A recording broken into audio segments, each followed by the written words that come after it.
Otaku in the Marvel DC Universe. Welcome back, brave explorers of impossible worlds. We are excited to have you here to continue this odyssey together. Before we continue, everything you'll hear is pure fiction, so please don't try to replicate combat techniques at home. This wonderful story and all its rights belong to its brilliant original author. We are only the messengers of entertainment. Want another dose of adventure? Subscribe to our YouTube channel so you don't miss a single chapter, and if you can't wait, our Patreon has exclusive surprises you'll love. Chapter 451 Shotgun Electromagnetic Cannon. Your analysis is correct. It seems the other side is an unknown force, and they should also have some connection with S.H.I.E.L.D. Stacy, the director beside him, pondered for a moment after hearing Liang Yue's words, then nodded in agreement. Liang Yue, do you have any weapons for self-defense at home? I just saw automatic rifles in the hands of those people, and there were rocket launchers under the helicopter. Sam's expression seemed a little excited at this time, and his face, full of collagen, was also slightly flushed after hearing the young man's words. Everyone present came back to their senses, and the gazes they cast were all tinged with a hint of anticipation. Obviously, Sam's words hit the key point. Facing invaders, the need to fight back is almost a reaction that every normal human would make, especially since this is America. Although the people present were not sure what trump cards Liang Yue had, just the technological products displayed in front of them in the underground room far exceeded the current level of world development. Presumably, they are also very willing to believe that Liang Yue's methods must be extraordinary. Therefore, not only was there no trace of worry on the faces of everyone present, but on the contrary, there was even a hint of eager anticipation. Of course, there are means of retaliation. In fact, the research and development of various weapons has always been the focus of Xiao Wu's efforts. It's a bit of a pity that due to the short research time, many weapons that were originally planned and already existed in the concept have not had time to be realized. As he said that, Liang Yue suddenly glanced at old director George, who was already poised to lecture him, and then spoke first. Of course, since I do not have the corresponding weapon research and development qualifications in the United States of America, in order to ensure my own legitimacy, the matters regarding weapon manufacturing are actually carried out outside of the United States. Then, you must have customs clearance permits for these weapons, right? Director Stacy narrowed her eyes upon hearing this, pursing her lips and looking at him somewhat unwillingly. Of course. Xiao Wu, show old George our entry permit. Then, as Liang Yue's voice fell, a light screen suddenly popped up in front of Director Stacy. On the light screen, a thick stack of documents suddenly appeared, vividly the fine fibrous texture from the paper, the accidental wrinkles at the corners, the subtle halo of the ink, and the large blue bald eagle logo at the top of the document all looked very realistic, making it seem like the real deal. Your entry stamp seems to be in the wrong position. As far as I know, customs usually stamps it at the beginning of the document. Director Stacy rubbed her twitching eyes and looked at him sideways as she responded, is that so? Thank you for letting me know. With that, Liang Yue signaled Xiao Wu to move the rectangular entry stamp and place it below the bald eagle. Everyone was speechless at this, rolling their eyes at this guy. Unfortunately, Liang Yue still looked calm and composed at this time. After all, who really cares about official documents, except for old George, the New York police commissioner, who would bring it up? Almost no one else would use this to make trouble. For Liang Yue, to put it another way, even if someone were to use this procedural issue to find fault with him in the future thanks to a certain wealthy benefactor, after Christmas. The scope of Liang Yue's power has once again expanded by thousands of meters to the north. Although those lands are all primeval forests, Liang Yue has not managed them since they were assigned to his own family only for a period of time. He hired people to drive a circle of wooden stakes at the boundary as a marker, but territory is territory, and it legally belongs to a proper private plot. At this time, the intelligent brain Xiao Wu had already drawn a warning range on the sand table with an invisible red line in front of everyone present. Almost in unison, everyone stopped talking, held their breath, and silently watched the actions of those helicopters. After a while, they finally broke in. Without hesitation, intruders detected. Counterattack commencing. Following the pleasant, emotionless command from the intelligent brain Xiao Wu on the sand table, at the top of where everyone was located, that is, at the highest point of this castle, a garret with a brass-colored ancient clock hanging from it, suddenly began to undergo a silent transformation. The originally thick rooftop began to separate to both sides, and a strange black small turret with a chain belt quickly rose from a dark circular steel passage. The overall shape of this turret was smaller than a cannon, but the barrel was very thick, and the rear of the turret was connected to thick bundle combination circuits electromagnetic cannon. Looking at the outline of the turret that appeared on the sand table at this time, Stark made a somewhat surprised deduction. Yes, I think as long as someone is normal, after obtaining the technology of the nuclear fusion reactor, if they want to develop weapons, the direction of the electromagnetic cannon is almost the first choice. As he said that, Liang Yue couldn't help but glance at Stark next to him, speaking of which this guy is not like a normal person in the development of the entire movie plot. He has been fighting to the death with his baby Iron Man armor. Apart from the laser emitter on his arm, it seems that there are not many weapon innovations. That's right, Director Stacy, as a senior professional in charge of the national violent apparatus, immediately expressed his approval of someone's point of view, and then he continued to ask, then what are the specific parameters of this electromagnetic cannon? The power is okay, the range is only about 100 kilometers, but if it is only used for defense, it is already enough. Liang Yue heard the words and still insisted on his previous style of answering, which immediately made old George roll his eyes. Is it a burst fire? I noticed that it seems to have an ammunition chain at this time. Liu Yaoji, who had been standing in the back and rarely spoke, suddenly asked. Yes. The rate of fire is far less than the close-in weapons system, but it uses a kind of blooming solid buckshot. While speaking, the electromagnetic cannon on the rooftop had already quickly locked onto the incoming target under the control of the intelligent brain Xiao Wu on the sand table in front of him. The fixed direction of the muzzle was represented by a straight linear trajectory dong dong dong within Liang Yue's hearing range, accompanied by 3 almost inaudible muffled sounds. 3 shells were fired out almost simultaneously, with extreme speed. Even the people in the underground room at this moment, relying on the guard's perspective next to the panoramic sand table, only felt that the shells were as swift as streamers. Almost in the blink of an eye, they had come to the vicinity of the target. Then, what surprised everyone was that the 3 shells actually exploded on their own in the next instant, without warning, and quickly decomposed into smaller submunitions, relying on the powerful inertia of the previous. Hundreds of solid warheads the size of steel nails presented a fan-shaped acute angle coverage area at this moment,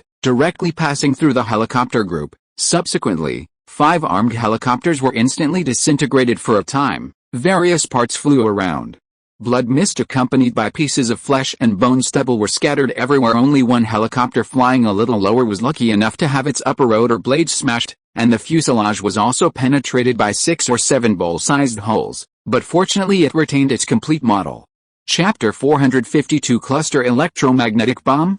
Censor it, censor it, censor it. Looking at the wreckage on the sand table, the 5 aircraft that Xiao Wu had deliberately zoomed in on after they disintegrated and crashed, Liang Yue himself didn't care, but considering that there were children like Lena Stacy around, he quickly asked the intelligent Xiao Wu to do some image processing. Gwen, who was on the side, had already covered the little girl's eyes and held her in her arms. As for the others, such as Peter, Sam, Ned, Nazi, and Liang Yue's classmates, he didn't care so much. After all, everyone was an adult, and many things had to be adapted to. Of course, even before, everyone present had expected this result and knew that the enemy would eventually be eliminated, but when the real scene appeared in front of them, they inevitably had some adverse reactions. The accident scene, like a live broadcast, was bloody and filled with smoke. Even though the whole process was silent, it still gave people a sense of visual and psychological shock. Even Stark, a grown man, seemed a little uncomfortable at this time, his Adam's apple constantly moving up and down, hugging Pepper for comfort. Only old George and Natasha, who had really seen big scenes, and Aunt Liu and Sister Liu Yao, who were probably immune due to their profession, could remain calm. Soon, new changes appeared on the sand table. In just a flash, a person appeared in the crash site. He was so fast, as if he had appeared out of thin air. That's you? Why is there another you, Liang Yue? Don't tell me that's a clone. After seeing the figure and appearance of the person on the sand table, Stark on the side said in surprise, and the others also looked over with surprised expressions. I'm not interested in making a copy of myself. This is called the art of clones. You can understand it as a kind of magic. It looks like a person on the surface, but it's actually just a ball of energy feeling the attention of everyone around. Liang Yue explained calmly. I see. After hearing his words, everyone secretly breathed a sigh of relief. It seems that the technology of cloning is indeed not very popular in the eyes of many people. The reason for this is probably due to the unsuitability of ethics and morality. Of course, Liang Yue is also like this. While speaking, the shadow clone had quickly extinguished the smoke and fire on the scene, and under his control, began to scavenge the spoils on the scene. There's actually a survivor? It seems that the firepower density is not enough. Xiao Wu, When studying ammunition in the future, the density of the shotgun sub-bullets can be made higher. Okay, master, you call that thing a shotgun, yeah, or should I call it a guided submunition? It's kind of like that, but it's not quite there yet. But you can't mix it with a shotgun, it's just a simple elastic device. The specific time when the warhead explodes needs to be calculated additionally, and then Xiao Wu is responsible for adjusting it. I see. It seems that ordinary people can't use this kind of equipment. An intelligent housekeeper is not something everyone can have. Maybe it's possible to create a calculation program specifically for this. However, there are still some possible errors in measuring the target distance. At least high-precision satellites are needed to cooperate. As for laser range finding, if the target distance is too far, the accuracy will also be reduced. So it will not be able to exert its advantage of a 100-kilometer range. It seems that before the problem is really solved, only simple solid warheads can be used. That's right, Why does your New York Police Department want to purchase this kind of electromagnetic gun, Chief Stacy? Why not? But it's not needed for law enforcement in the city at all. It can be used if you encounter that kind of green big guy again. What do you think, Liang Yue? But I don't have the qualifications to do arms business, Uncle Stacy. That's a problem. Although there are no procedural obstacles to letting a Chinese person open an arms group in the United States, it is indeed difficult to pass the review privately. Have you ever thought about immigrating here? I haven't thought about it. Also, the premise of using an electromagnetic gun is to have a portable nuclear fusion reactor first, otherwise it can only be loaded on large equipment such as destroyers. Yes, it seems that I'm really a bit confused, Alice. A few minutes later, Liang Yue's shadow clone had returned to the vicinity of the castle from the northern border of the manor with a full harvest. A pile of broken limbs and the scattered wreckage of the helicopter have now been buried underground by the shadow clone, and the remaining usable ones have basically been brought back among them, including a relatively complete helicopter and some parts that should still be usable. A pile of special automatic weapons, pistols, grenades, and knives, several unknown rocket bombs, and a seriously injured survivor. Speaking of which, shadow clones themselves naturally have many wonderful uses, but in essence, they are only a collection of energy and spiritual power, without a real entity so far. Although Liang Yue has successfully advanced to the Foundation establishment stage, the shadow clone still cannot bear too much of the main body's power, like the thunder, fire, and wood domain, sword light, special skills, abilities, bloodline power, gain professional abilities, etc. that involve spiritual realm and perception. The shadow clone cannot use them all. It can use are some relatively superficial physical skills and some spells. Fortunately, these are enough subduing the survivor. Liang Yue used the technique of intercepting the meridians from the Great Hammer Fist through the shadow clone. The effect of this method is similar to acupoint striking, but the side effects are more brutal. As for carrying the many spoils, it is just a superficial application under the cover of spiritual power. Soon, Liang Yue took everyone back to the ground. Except for the little girl Lena, who stayed in the living room with Mrs. Stacy to eat snacks. The others seemed very curious about the invaders in front of them. A moment later, everyone came to a concrete square behind the castle in the middle of a pile of broken spoils and parts. The survivor was curled up on the ground like a shrimp at this time. His helmet had been removed, revealing the face of a brown-haired white man. Although this person was trying very hard to get rid of the potential of the meridian interception technique and get himself up from the ground, he obviously underestimated Liang Yue's methods. In the end, he only exchanged for a body full of sweat, and a body that was constantly twitching and trembling due to excessive pain. Chapter 453 Void Claws. Immediately after arriving, Liang Yue squatted down in front of the prisoner, pried open his mouth, and took out a black object embedded in his back molar. They prepared poison for suicide beforehand. It seems these people are very professional, and they don't want others to know their origins. Old George also squatted down at this time, and said with a serious face, what they prepared seems to be more than just the poison in the tooth socket. Even the heart has a miniature bomb attached to it. If I hadn't already asked Xiao Wu to shield the surrounding communication signals in advance, I'm afraid he would have been remotely controlled to become a human bomb before this. That said, although the bomb inside the body looks very hidden, it is only for ordinary people. Some professional equipment can make it invisible. Not to mention, in front of Liang Yue, the owner of the Tinsigan. After hearing his words, everyone around was shocked and began to retreat backward involuntarily. Even old George and Natasha, who had just squatted down not long ago and were checking the prisoner's belongings, subconsciously stepped back. Stark, who was originally pointing at the remaining rocket shells and exuding a spirit of inquiry, almost immediately pulled Pepper and walked backwards, stopping only after retreating more than 10 meters. It seems that the attack in Afghanistan finally taught this nouveau riche a lesson. Of course, those who retreated naturally did not include Liang Yue. In fact, even if the human bomb in front of him, together with the surrounding rocket shells, the armed helicopter fuel tank and other dangerous objects exploded, the combined power would not pose much of a threat to him. What's more, it hasn't exploded yet. Looking at the people behind him with some amusement, Liang Yue then inserted one hand directly into the prisoner's chest, pinched the bomb attached to the outer wall of the heart with his thumb and index finger, and took it out.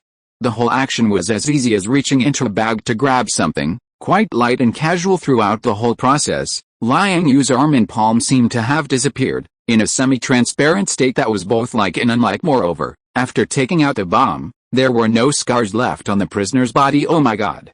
How did you just do that? Old George came over again at this time with an unbelievable look on his face, staring at his hand and the miniature bomb in his hand for a while, and then looking at his face again, his eyes full of surprise and confusion. That look was as if Newton had disappeared from his world. Of course, in fact, it wasn't just Director Stacy, everyone behind him was almost the same, especially Stark at this time. He was holding a palm and stroking his heart constantly unconsciously. His breathing began to become rapid, a kind of ability similar to phasing, which involves some applications in space. While speaking, Liang Yue had already crushed the bomb in his hand into a small pinch of powder. The whole process was like kneading a mud ball. Do you need me to help interrogate this prisoner? I think Director Fury must also be very interested in this person's origin. It's just that what Liang Yue didn't expect was that Alexander Pierce, the minister in charge of a Hydra branch, who was so patient and forbearing in whose character design, would take action so impatiently. It seems that I still underestimated the importance of gravitational wave technology. Thinking this in his heart, Liang Yue looked around at everyone, and then ordered the intelligent brain Xiao Wu. You can lift the communication shield now. Okay, Master. What are you going to do with those rocket shells? Director Stacy said at this time, pointing to the rocket shells that had been deliberately sprayed black and piled up in a mess next to her. Take them to Xiao Wu for research. I don't have this kind of technology yet. Well, this helicopter too, Liang Yue said with a matter-of-course expression. When he heard the words. Seeing this, old George pursed his lips, then sighed softly, and compromised rarely. Okay, I'll pretend I didn't see this. Saying that, the old guy looked at Natasha, who was contacting someone on the other side, and continued, so, will S.H.I.E.L.D. be responsible for taking over next? Of course. Director Fury is on his way here. Another unidentified force has appeared inside S.H.I.E.L.D. The nature of this matter is quite serious, Natasha replied with a serious face at this moment. Old George just nodded when he saw this, and didn't say anything more afterwards. Liang Yue directed the shadow clones to clean up the spoils and debris on the square. He himself beckoned everyone to walk back. It's just that before he could take a few steps, he was pulled aside by Stark, who came up in small steps. Hey buddy. How come I didn't know you had that ability before? Saying that, this guy also held his palm forward and grabbed it in the air, looking like he was afraid that someone wouldn't understand. This is something I just learned recently. Liang Yue smiled and responded when he saw this. Is it safe? Of course. Haven't you already seen it before then? Cough. I wonder. Hearing his words, Stark spread his hands at this time, leaning back slightly, with a look of expectation on his face. Of course it can be used on you, but recently Xiao Wu's biotechnology has made some progress, and it is estimated that it will soon produce results. I originally wanted you to be the first beneficiary of that technology, but since you are already so impatient. Saying that, Liang Yue reached out and grabbed Stark's hard at the chest. Stark was startled when he saw this, and subconsciously took a step back. Hey. I'm not ready yet. It was only when his gaze fell on Liang Yue's palm again that he suddenly discovered that there was already something more in Liang Yue's palm at this time. Looking closely, those were 7 or 8 metal fragments of different sizes. Is it over already? I didn't even feel anything. Stark stroked his chest and took a deep breath, his expression a little uncontrollably excited. It would be a problem if you felt it. Saying that, Liang Yue took out a glass bottle the size of a toothpick box, pulled down the wooden stopper on the top, and poured the metal fragments in his hand into it. Then he tightened the lid and handed it to Stark in front of him. Keep it as a souvenir, of course. Chapter 454 Captain America. Only a few minutes passed, and a faint humming of an engine rapidly approached from the distant sky. The group hadn't even had time to return to the basement. To be precise, they were all enjoying their snacks while watching Natasha interrogate the prisoner without the threat of the bomb inside him. The prisoner no longer seemed as stubborn as before. At least, He wouldn't try to forcibly get up and swing his arms and legs under the restraint of the intercepting meridian hand. He was now obediently tied to a marble pillar in front of the platform, looking dejected and hopeless. However, when faced with Natasha's interrogation, he wasn't really an unbreakable stone. Occasionally, he would reply with a word or two, although what he said was mostly irrelevant. Everyone understood the phrase "Hail Hydra." Just then, a black dot suddenly appeared in the distant sky and quickly grew larger immediately afterward. With a warning from the intelligent AI, Xiao Wu, a Quinjet flew in and landed vertically on the concrete open space in front of the castle. The hatch opened from the rear, and two people stepped out. One was black and one was white. The black one was a bald, one-eyed man wearing a long black leather coat, naturally none other than Nick Fury, the director of S.H.I.E.L.D., whom Liang Yue had long heard of. The white one was tall and sturdy, with blonde hair and blue eyes. The stubble on his face made him look a bit scruffy, wearing a plaid shirt with jeans and a brown leather jacket over it. This retro outfit would immediately make people think of a country shepherd cowboy from Texas. Unfortunately, this person didn't have a cowboy hat, and from the somewhat perfunctory facial features, Liang Yue had already recognized the person's identity. It was the famous Captain America, Steve Rogers. The reason he was able to confirm this at the first moment was thanks to a gift from Aunt Liu. It was a special novel about Captain America, and the appearance on the cover, which strongly resembled Chris Evans, was truly impressive. Welcome to both of you, Director Fury, and Captain America. As the owner of this manor, Liang Yue took the initiative to greet them and shook hands with them, expressing his friendliness. However, he didn't have much to say to these two, as he hadn't had any contact with them before meeting for the first time. Liang Yue didn't plan to get close to them because of their identities, so, after a brief greeting, he led the two back to the platform in front of the castle. Stark, Aunt Liu,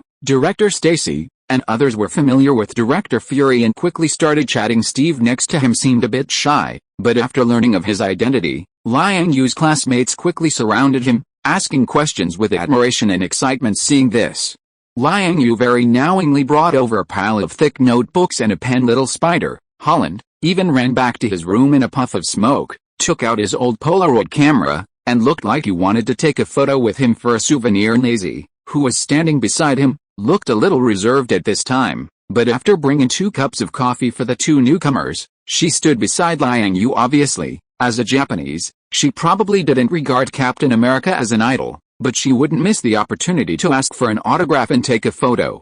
Hey guys, it's time to get down to business. A few minutes later, when the requests of Liang Yue's classmates had been satisfied, and Nick Fury had withdrawn from chatting with others on the other side, Natasha, who had been interrogating the prisoner, finally couldn't help it anymore, put her hands on her hips, and looked over helplessly. Did you find out anything, Director Fury? With sweat on his forehead, put down the empty cup in his hand on the nearby table and asked with a smile. Unfortunately, in the next moment, Hail Hydra, the prisoner's almost desperate roar immediately broke his good mood, making his original black face even darker. Next to him, Steve Rogers' face also became serious.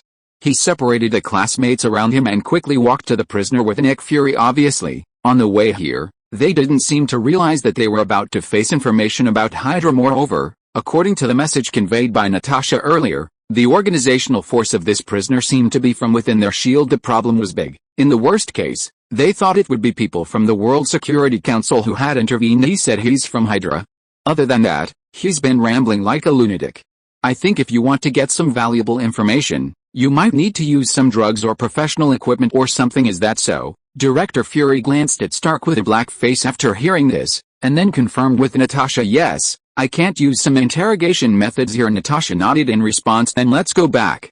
Captain, you and Natasha are responsible for escorting this person back to S.H.I.E.L.D. Let's not go back to S.H.I.E.L.D. for now. Find a safer place, and before figuring out who the enemies are, don't trust anyone except me. Also, you need to change your communication tools again. This matter concerns the survival of S.H.I.E.L.D., and there must be no carelessness. Saying that, Nick Fury turned back and looked at Stark here, and then continued. Tony, I need your help now. Okay, what do you need? Seeing this, Stark also became a lot more serious and agreed directly. Hearing this, Nick Fury pulled him aside and whispered to him, I need. A moment later, Natasha and Steve left with a prisoner in the Quinjet. Of course, before that, Liang Yue also went over to release the intercepting meridian hand on the prisoner. Otherwise, after a long time, the other party would really be paralyzed. As for the director of S.H.I.E.L.D., he didn't leave with it too.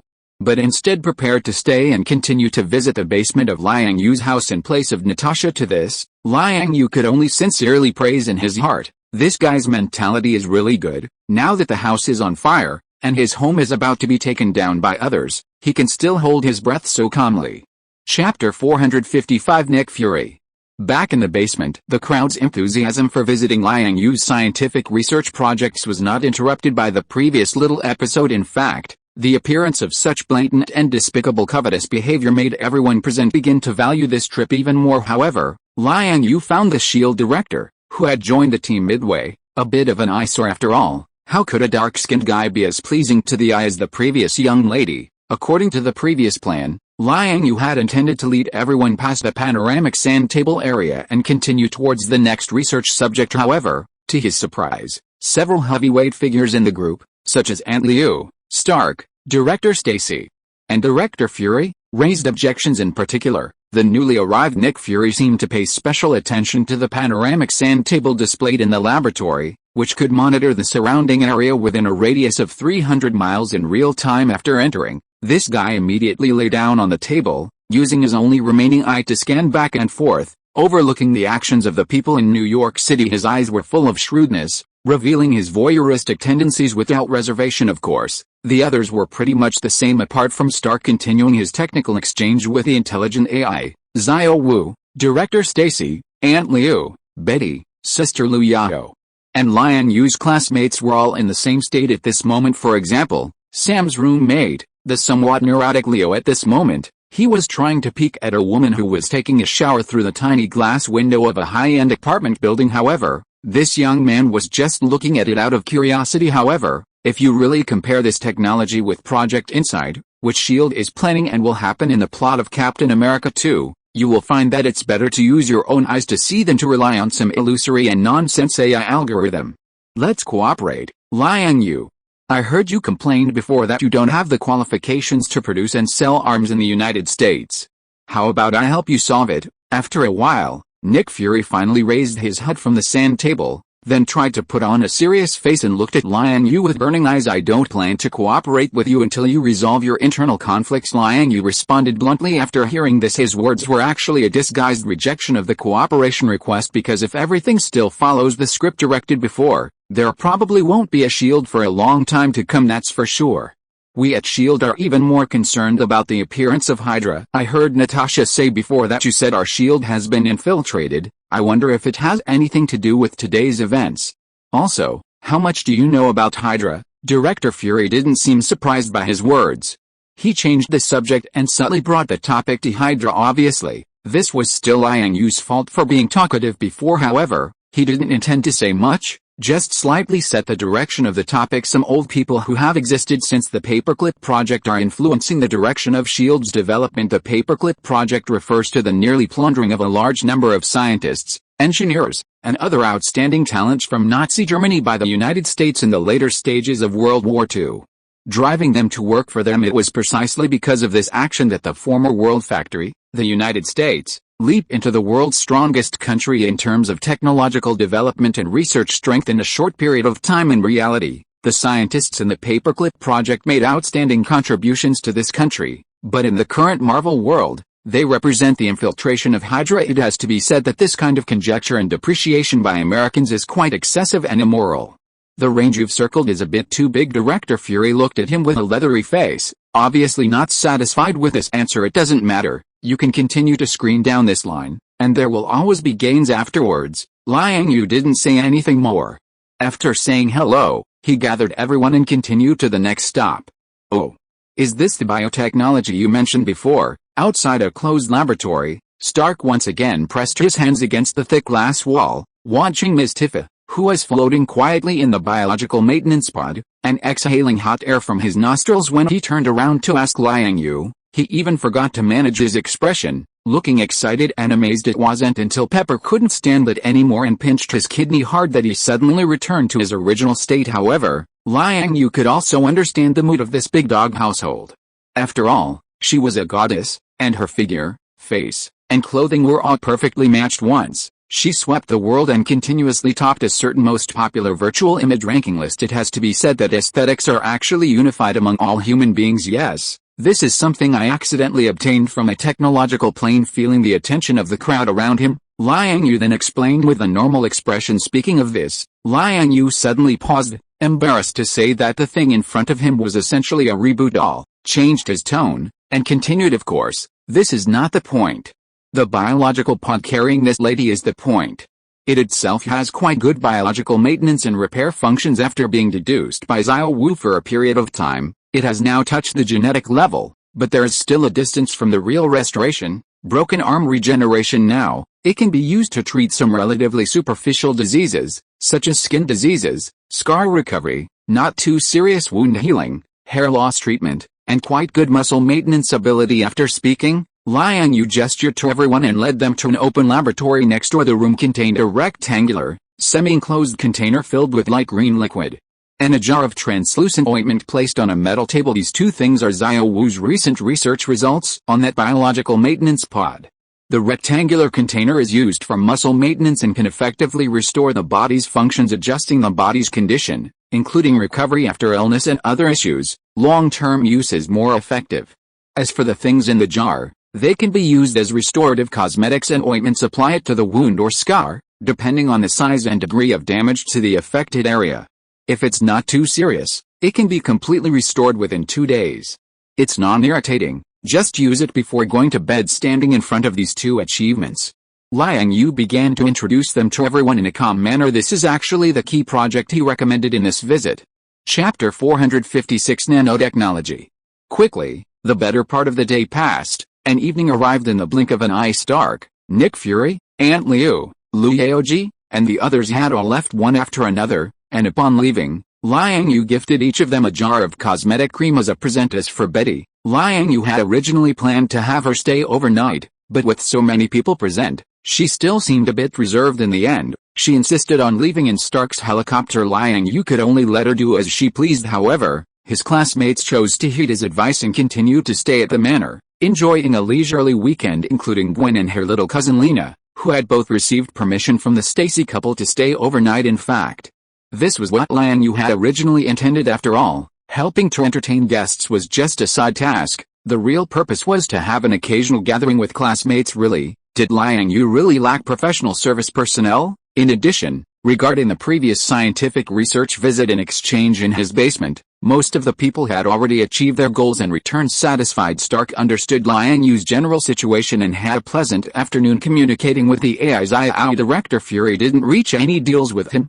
and he only received some ambiguous replies regarding information about Hydra. In the end, the eye-patched man could only leave with Stark's helicopter in disappointment. Director Stacy also failed to make any deals with him, but his family did have a pleasant afternoon at Liang Yue's manor. As for Aunt Liu, upon leaving, she received several physical arc reactor models from Liang Yue, as well as a USB drive containing nuclear fusion reaction technology to ensure that this gift could safely reach its destination and not be stolen by unscrupulous individuals with ulterior motives. Liang Yue opened a special portal for them. He directly sent Lu Yaoji, who was carrying the gift, back to beeping. Liang Yue's laboratory at this time naturally didn't just have the skateboard, spherical camera, and biological pod. In fact, this was only a small part of the basement area. In addition, there was also a dedicated area for textile research and processing, a laboratory for nanotechnology expansion, and a research and production workshop for the arc reactor, as well as blocks dedicated to stacking various professional-grade experimental instruments and machines that had been ordered from Stark before. Among them were a data processing center composed of 2 supercomputers of different specifications, a precision technology processing area composed of 3 cutting-edge lathes and 3D printers, and a chip processing area built with a 15-nanometer lithography machine. The remaining ones were a batch of brand new experimental instruments and materials that had not yet been unpacked and used. However,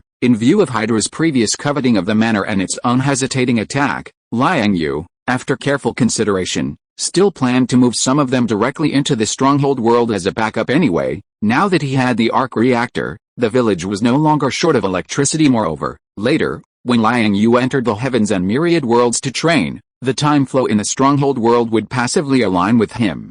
While only a short moment would pass in the real world, wouldn't it be a waste not to make full use of this almost additional time? Back to the topic. The scientific research projects in the remaining 3 main laboratories in Liang Yue's basement were naturally all derived from specific technological entities. Among them, The emergence of the textile research room was based on a fully automatic mechanical textile machine that Liang Yue had purchased from the system store some time ago. This was also a product from a certain technological plane, and it integrated the entire process from silk reeling, spinning into thread, to weaving into various finished fabrics. That was a kind of alien silkworm that could spin silk by eating various metal ores. The quality of its silk naturally also contained some of the properties of metal, making it extremely tough and suitable for weaving various impenetrable armors or close-fitting clothing. The golden silk soft armor that was stripped from Aobai was woven from this kind of silk thread. Moreover, you know about the silkworm species. Each time, it could lay almost 300 or 400 eggs, and now, in the superior living environment of the stronghold world,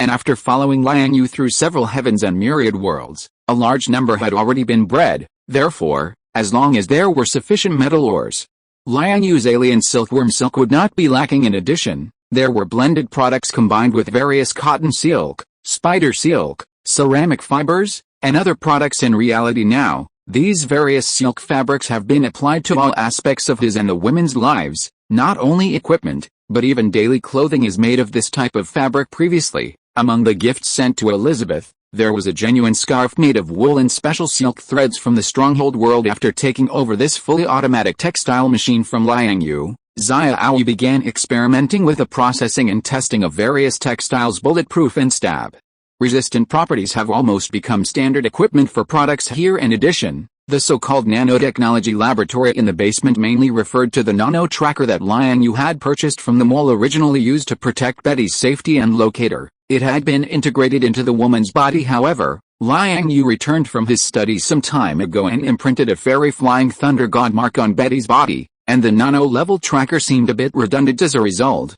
Liang Yue took it out and gave it directly to the AI Xiaoyu for research. Since Xiaoyu's body was originally composed of a group of nanobits, it could be said that nanotechnology almost constituted the beginning and end of its intelligent light brain. Therefore, Xiaoyu naturally had a more unique advantage in the research of this technology. It could be said that, considering all the research projects in Liang Yue's underground scientific research workshop, nanotechnology was definitely the one that Xiaoyu had studied the most. However, in view of the particularity of this technology, Liang Yue did not publicly present it to everyone during the previous visit, but only said that there were no results yet.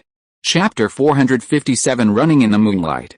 As for the remaining processing laboratory for the fusion reactor, there's not much to say generally. It's just a small to medium-sized ARC manufacturing workshop. It can be used for mass production processing of this type of technology, as well as the production of personalized custom modules to a certain extent under the powerful deduction of the intelligent AI, Xiaoyu. Although the moment to obtain the ARC reactor is still some time away, the refined manufacturing process of such products has still been completed. The ARC reactors that can be produced have also become more diverse in specifications. For example, various small and micro reactors. This research and expansion idea is almost the same as Tony Stark's modular operation method in Iron Man 3, where he can independently control various parts of the Iron Man armor. Therefore, during the previous visit, he naturally received affirmation from Stark. But besides that, Liang Yue did not let Xiaoyu give up on further research into the ARC reactor, nor did he have any idea that his reactor research laboratory would simply be used as a manufacturing plant in the future. In fact,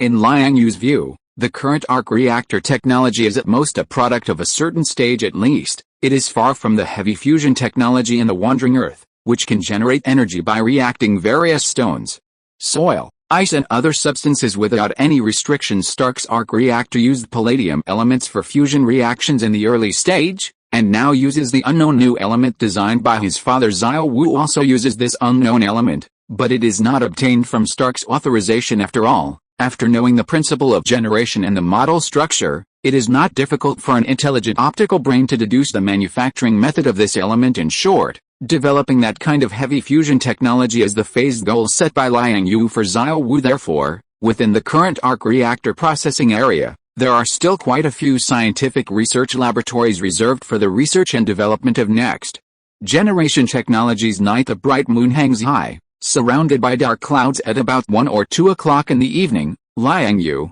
who was originally sitting on the bed silently cultivating a Meridian Sutra, suddenly opened his eyes at a certain moment, and in a flash, he had already come to the dining table in the bedroom. With a flip of his sleeve, a strange disc-shaped object, crystal clear and containing fluorescent light, suddenly appeared on the table. This is exactly the panoramic sand table that Stark, director Stacy, and Nick Fury were thinking about during the day, which can monitor a radius of 300 miles in real time, soon, under the control of the intelligent AI, Xiao Wu.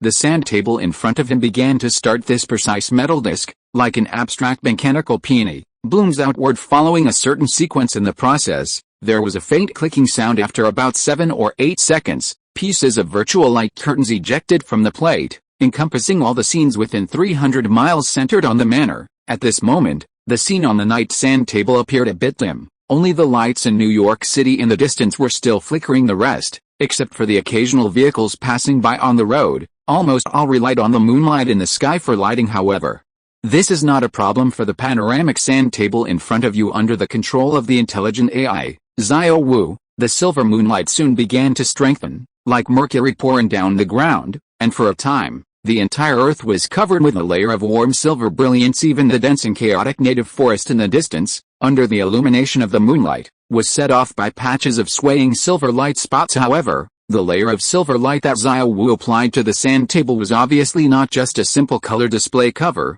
To be precise, it was actually a special composite searchlight. Soon, under the illumination of this light, figures that were almost imperceptible in the night began to show their shapes. The heat in these people's bodies seems to be a bit low. Is it because they are wearing special protective clothing, or are they originally low-temperature creatures, vampires? Xiao Wu, prepare for battle. Looking at the group of people on the sand table who were quickly approaching from a distance and were about to step into the manor's territory, Liang Yue yawned and ordered Xiao Wu. At this time, these invaders did not come from just one direction, but were divided into several groups in a planned and orderly manner, surrounding the manor from all directions. At the same time, it seems that the armed defense force that Liang Yu showed during the day was not conveyed in place. It's just that those greedy people and forces in the dark are still harboring Jiaxin, a fluke, thinking they can do it, thinking they are different. Spreading out and then surrounding is indeed a good idea, which can contain firepower to a certain extent, but which idiot told you that I only installed one electromagnetic cannon at home? Looking at those eager figures on the sand table who had already crossed the border and started sprinting towards the castle,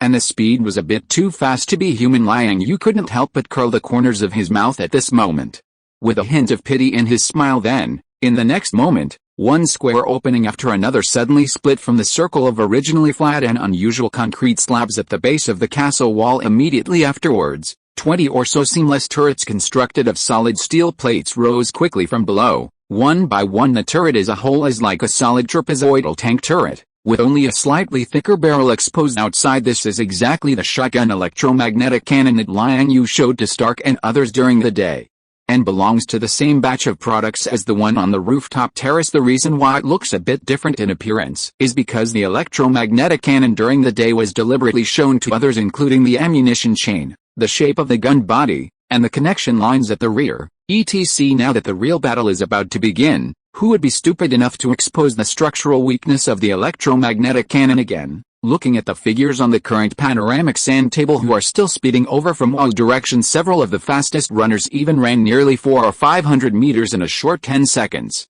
and have invaded the area within 1 kilometer around the castle. Faced with such a disparate death charge, Liang Yu had no choice but to choose to fulfill them. Start the battle.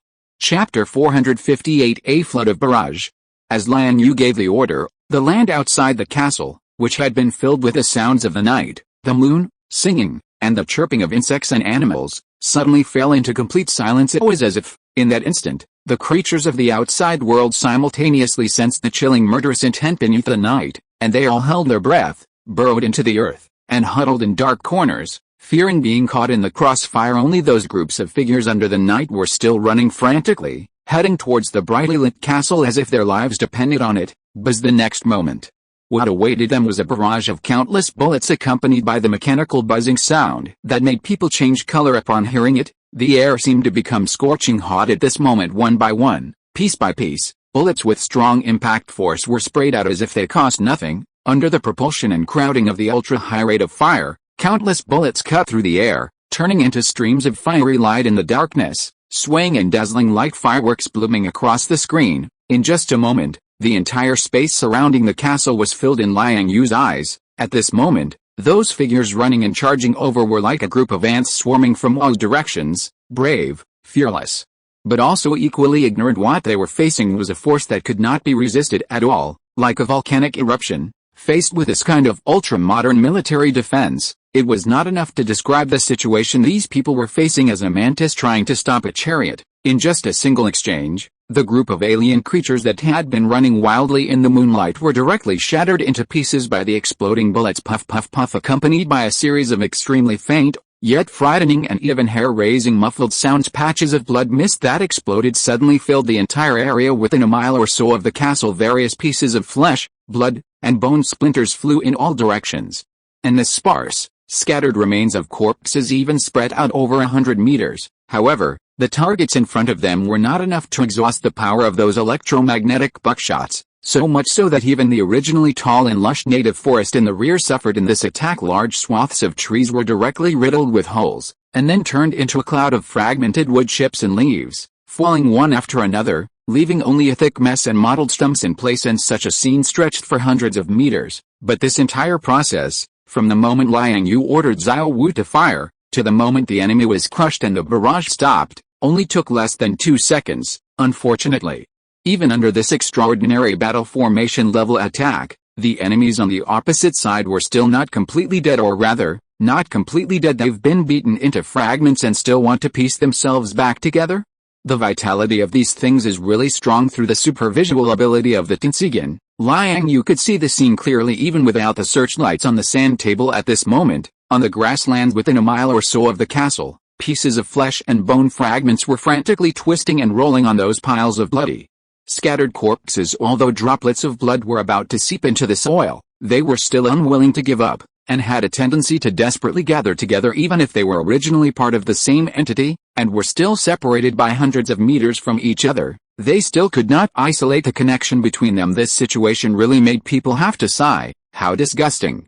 System, give me 10,000 of them. Looking at the tenacious fragments in the distance, Liang Yue also smacked his lips secretly, and then communicated with his system to summon a white, warm light ball. This thing was about the size of a soccer ball, emitting a faint light, which was not dazzling, but very penetrating. As soon as it appeared, it instantly illuminated the entire room, and even the outside of the window, which was only affected by it, was instantly illuminated. This thing was none other than a ball of solar energy with a unit quantity of 10,000. So, then Liang Yue held the ball of solar energy, strolled to the window sill, opened the glass, and gently flicked the thing in his hand. The solar energy immediately rose to a height of more than 100 meters, like a morning sun breaking through the clouds, emitting warm energy. In an instant, it enveloped the surrounding land, and the fragments all over the ground seemed to have no resistance in front of this normal sunlight. At the moment of contact between the two sides, it melted like spring sunshine melting snow, turning into ashes all over the ground. Only a series of muffled sounds, puff puff puff puff. The blood, broken flesh, and bone fragments that had originally stained the earth red all evaporated directly.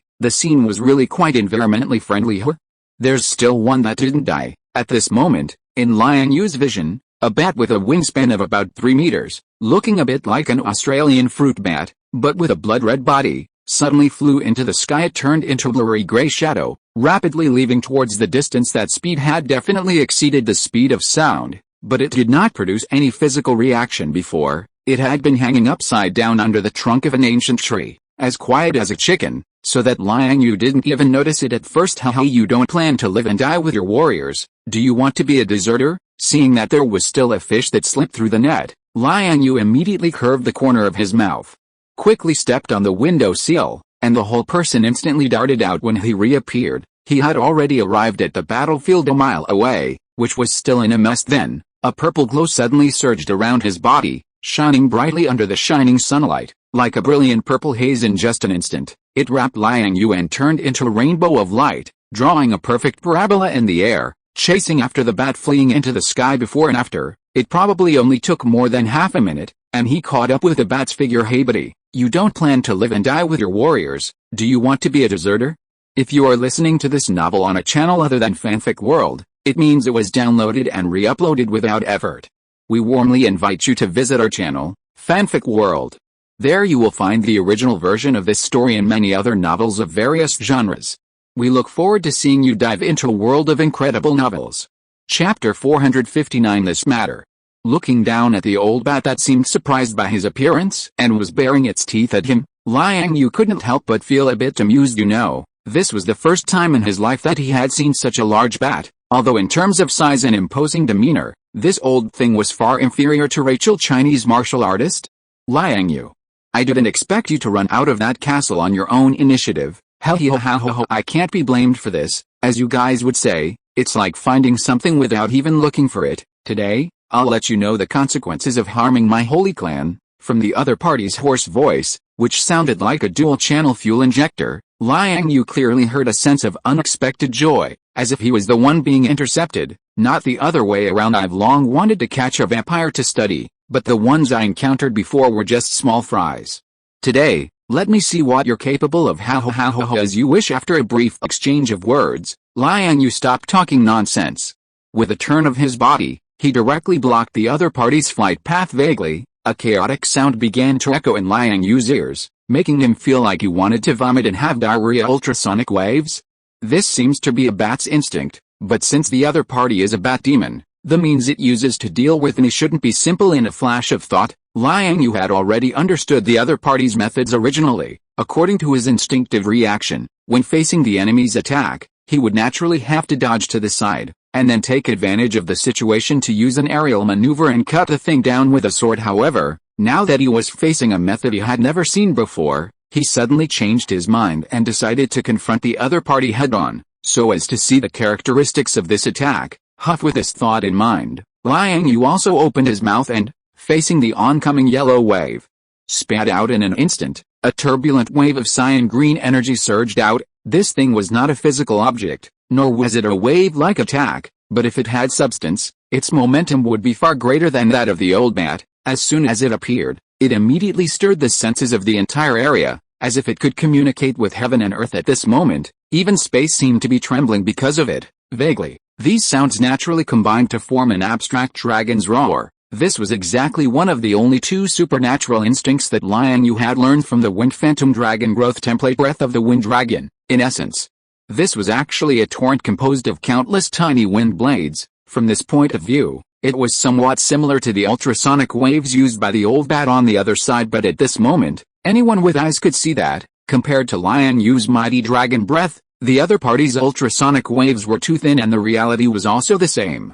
In just one exchange, the two methods had just come into contact, and the wave of yellow light on the other side was scattered by the cyan-green dragon breath. It couldn't form any resistance at all. However, the old bat on the other side was still a bit discerning. The moment it saw Liang Yue's attack, the old guy instinctively sensed that something was wrong, so it quickly flapped its wings, and the entire bat body suddenly drew a smooth arc in the air, flying quickly towards the higher reaches of the sky. Unfortunately, its movements were still a bit slow.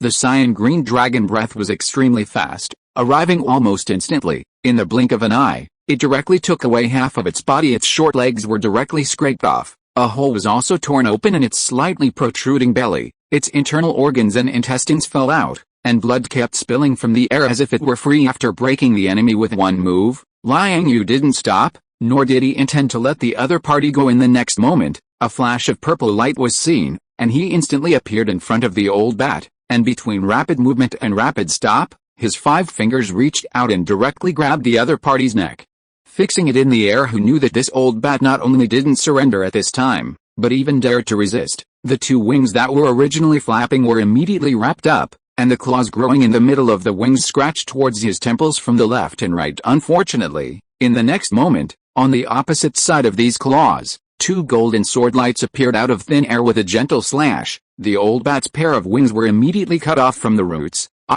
This is impossible. I just saw the power of the dragon. That's not a power that Chinese martial artists can possess. The old bat was struggling desperately in Liang Yue's hands at this time, and between the opening and closing of its fangs, it kept making unwilling and terrified roars. In the next moment, it seemed to realize that its struggle was meaningless, and its strength couldn't resist anything in Liang Yue's hands, so the old bat suddenly trembled, and its entire body began to shrink. Then, with a bang, it turned into a cloud of deep red misty gas. This kind of method is a bit interesting. It's a bit like Alucard, but it's just like it. This old guy just now seems to have decomposed himself after turning into a cloud of blood mist. Although the existence of this old bat became a bit strange, its movement speed slowed down a lot. It took a full 2 or 3 seconds to drift more than 10 meters away. This efficiency can be used to race with the elderly Liang Yue looked at the old bat, which had already begun to mutilate itself, with some amusement at this time, spread out his left hand, and then gently clenched it in the opposite void. A large hand, 4 or 5 meters in size, formed by blazing white flames, suddenly appeared out of thin air following Liang Yue's movements. This large hand immediately closed its 5 fingers, wrapping the cloud of mist inside in an instant. The mist and flames began to come into contact. Under the action of the scorching high temperature and the dancing energy flow, water vapor began to evaporate, and blood was drying up. A burst of wailing, as if from the depths of the soul, twisted and came from the depths of the flames. Then, the cloud of mist seemed to finally be unable to withstand the roasting of the flames, and in a blink of an eye, it turned back into the shape of a bat, and its body was 2 sizes smaller than before. However, the broken limbs on its body were restored because of this. Afterwards, the bat began to rush left and right, trying to forcibly break through the restraints of the palm. Unfortunately, the flames in front of it seemed to be substantial, and were not just composed of a simple energy flow, firmly trapping it in the middle. I'm not reconciled. I curse you. In the blink of an eye, this old bat was burned into a puff of fly ash, and like its previous clansman, it dissipated between heaven and earth. However, this was not over yet. Liang Yue didn't intend to end this matter here. In his view, if people don't offend me, I won't offend them. Since you came to make trouble for me, then don't blame me for coming to your door afterwards. Then, Liang Yue's eyes blinked lightly, and in a pair of eyes that were originally black and white, there was a faint flash of purple light. With a spread of his palm, the flame hand in the void dissipated, and an invisible suction force seemed to be born out of thin air, instantly taking a blurry shadow from the seemingly empty sky. This was exactly the soul of the old bat from before. Chapter 460 Blood Baron. Let me see, your name is Baron Blood Baron. What generation are you? You've been alive for quite a while. You were around before World War I, but it seems that so many years of experience haven't made you much stronger. You even went to China before? How many people do you have under you? Damn. You've been hustling for so many years, and you're just a lone wolf? Those before were just a bunch of blood slaves. Aren't you supposed to be some kind of baron, a self-proclaimed title? Following your master Dracula. What the hell is this? I was originally planning to wipe out your lair, but after all that, is this all you've got? You have 3 ancient castles in Europe, 2 wineries, 2 estates in Australia, a hotel in Canada that specializes in cave exploration, a fishing ground, and 3 private farms in Montana totaling more than 80,000 acres. Besides that, 13 private hospitals all over the United States. You also have shares in some biotech companies. You have quite a bit of property, but I don't know. This time, it even involves Hydra. Just standing quietly in midair, slowly drifting back. Soon, by the time Liang Yue returned to the entrance of his castle, he had almost finished reading the memories in the soul in his hand. Afterwards, looking at the old bat who was frantically scratching at him with his illusory soul claws, and constantly cursing in his mouth, Liang Yue grinned at him, revealing a mouthful of neat white teeth. I heard that you've been killed several times before, but you couldn't die, right? I don't believe it. After saying that, the hand holding the old bat's soul suddenly trembled slightly. In an instant, several tiny arcs of deep blue electricity tinged with a trace of blood suddenly surged out from his palm, crackling and submerging the soul of this guy in a trance, accompanied by a somewhat ethereal and desperate wind. The old bat's soul directly turned into a wisp of invisible blue smoke and dissipated between the heavens and the earth. This is why Liang Yue didn't use the power of lightning when he trapped the opponent before, but used fire. The lightning in his body is filled with a large amount of heavenly tribulation power, which is naturally easy to use against this kind of thing whose attributes are biased towards yin and cold. But the problem is that Liang Yue was afraid that if he shot out an arc of electricity, he would turn the opponent into ashes from the inside out, thus losing the opportunity to read the opponent's information. He originally intended to retaliate. This is a bit interesting.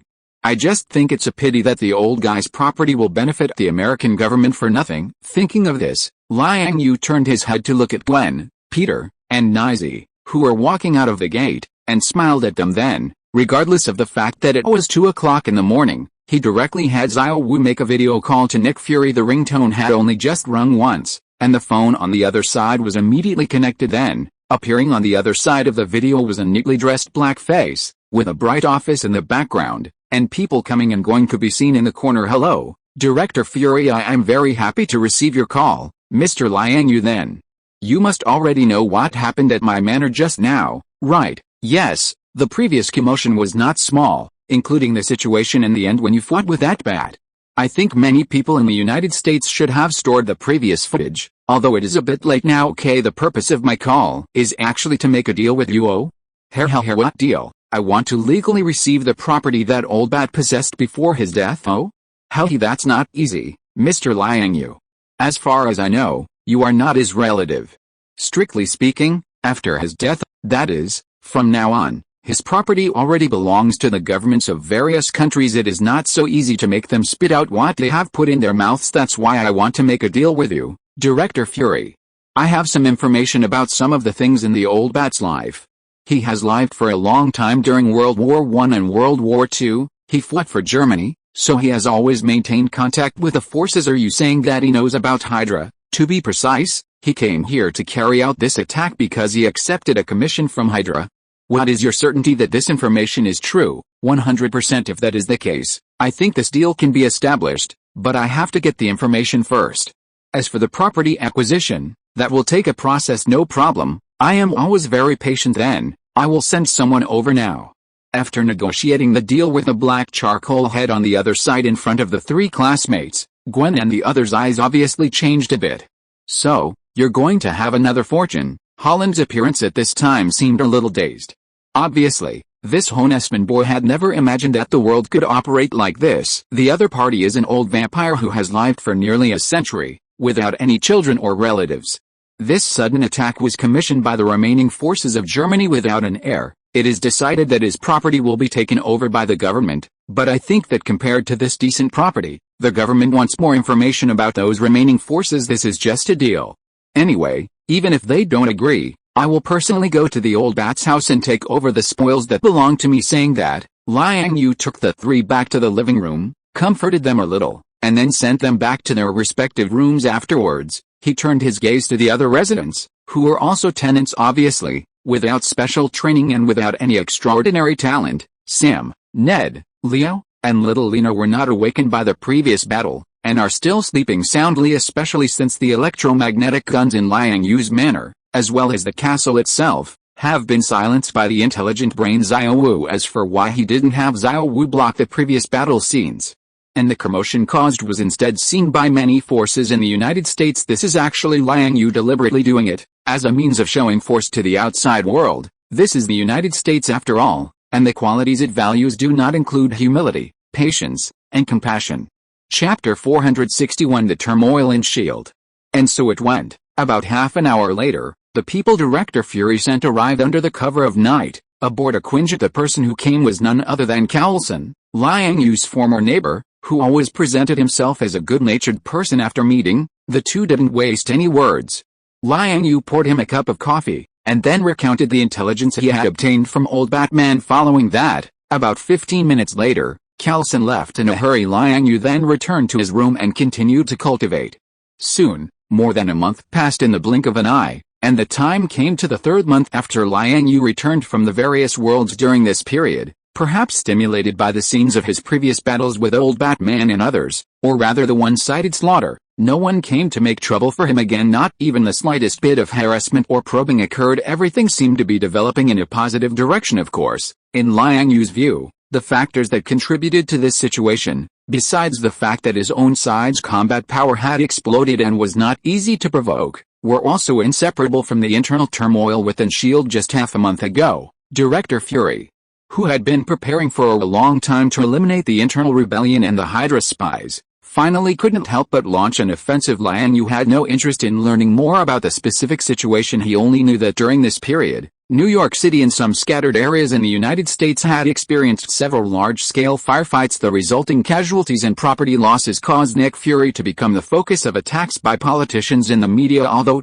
as the criticized party, the many congressmen and politicians did not want to reveal the issue of Hydra, so their words were vague and they never presented the main evidence for attacking him. However, this obviously one-sided trend of being targeted did indeed put S.H.I.E.L.D. in a difficult situation both internally and externally. However, Director Fury was very straightforward and ignored the harassment of those politicians, continuing his own way and engaging in fierce duels with the forces of Hydra. Later, The fighting even spread to the city's police system. A senator named Stern was caught in the crossfire and unfortunately died from a bullet wound. However, according to Stark, who occasionally came over to visit, our egghead director seemed to have secured the public support of the old generation of S.H.I.E.L.D. veterans. Peggy Carter, who was originally lying in bed, struggling to survive, and looking like she was running out of time, was personally pushed out in a wheelchair by that guy during this period, Captain America, as a symbol of the United States of America, representing almost all the good qualities, has also been officially exposed to the media at this time.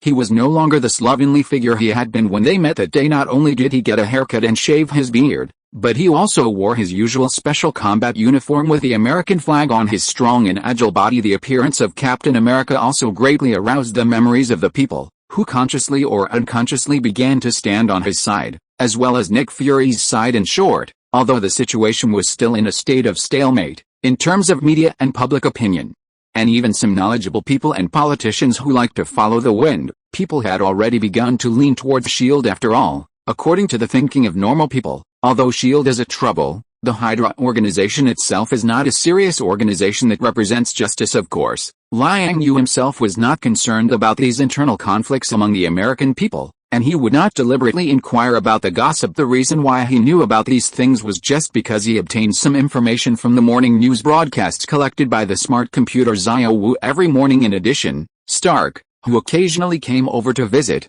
would mention it to him from time to time. Yes, Tony Stark had already started his construction plan, and the location was naturally next to Liang Yue's manor. However, it is certainly not an easy task to build a modern industrial park and a castle construction project for Ms. Pepper on a field of more than 18,000 acres that is covered with native forests. Even with Stark's level of financial resources and means, it is still impossible to complete it in a short period of time. In fact, after finishing the tour with Liang Yue in the basement, this rich man immediately started his construction plan. The next day, a large construction team of more than 2,000 people, plus various heavy machinery, was almost all crammed into the next door. For a time, it was filled with smoke and dust.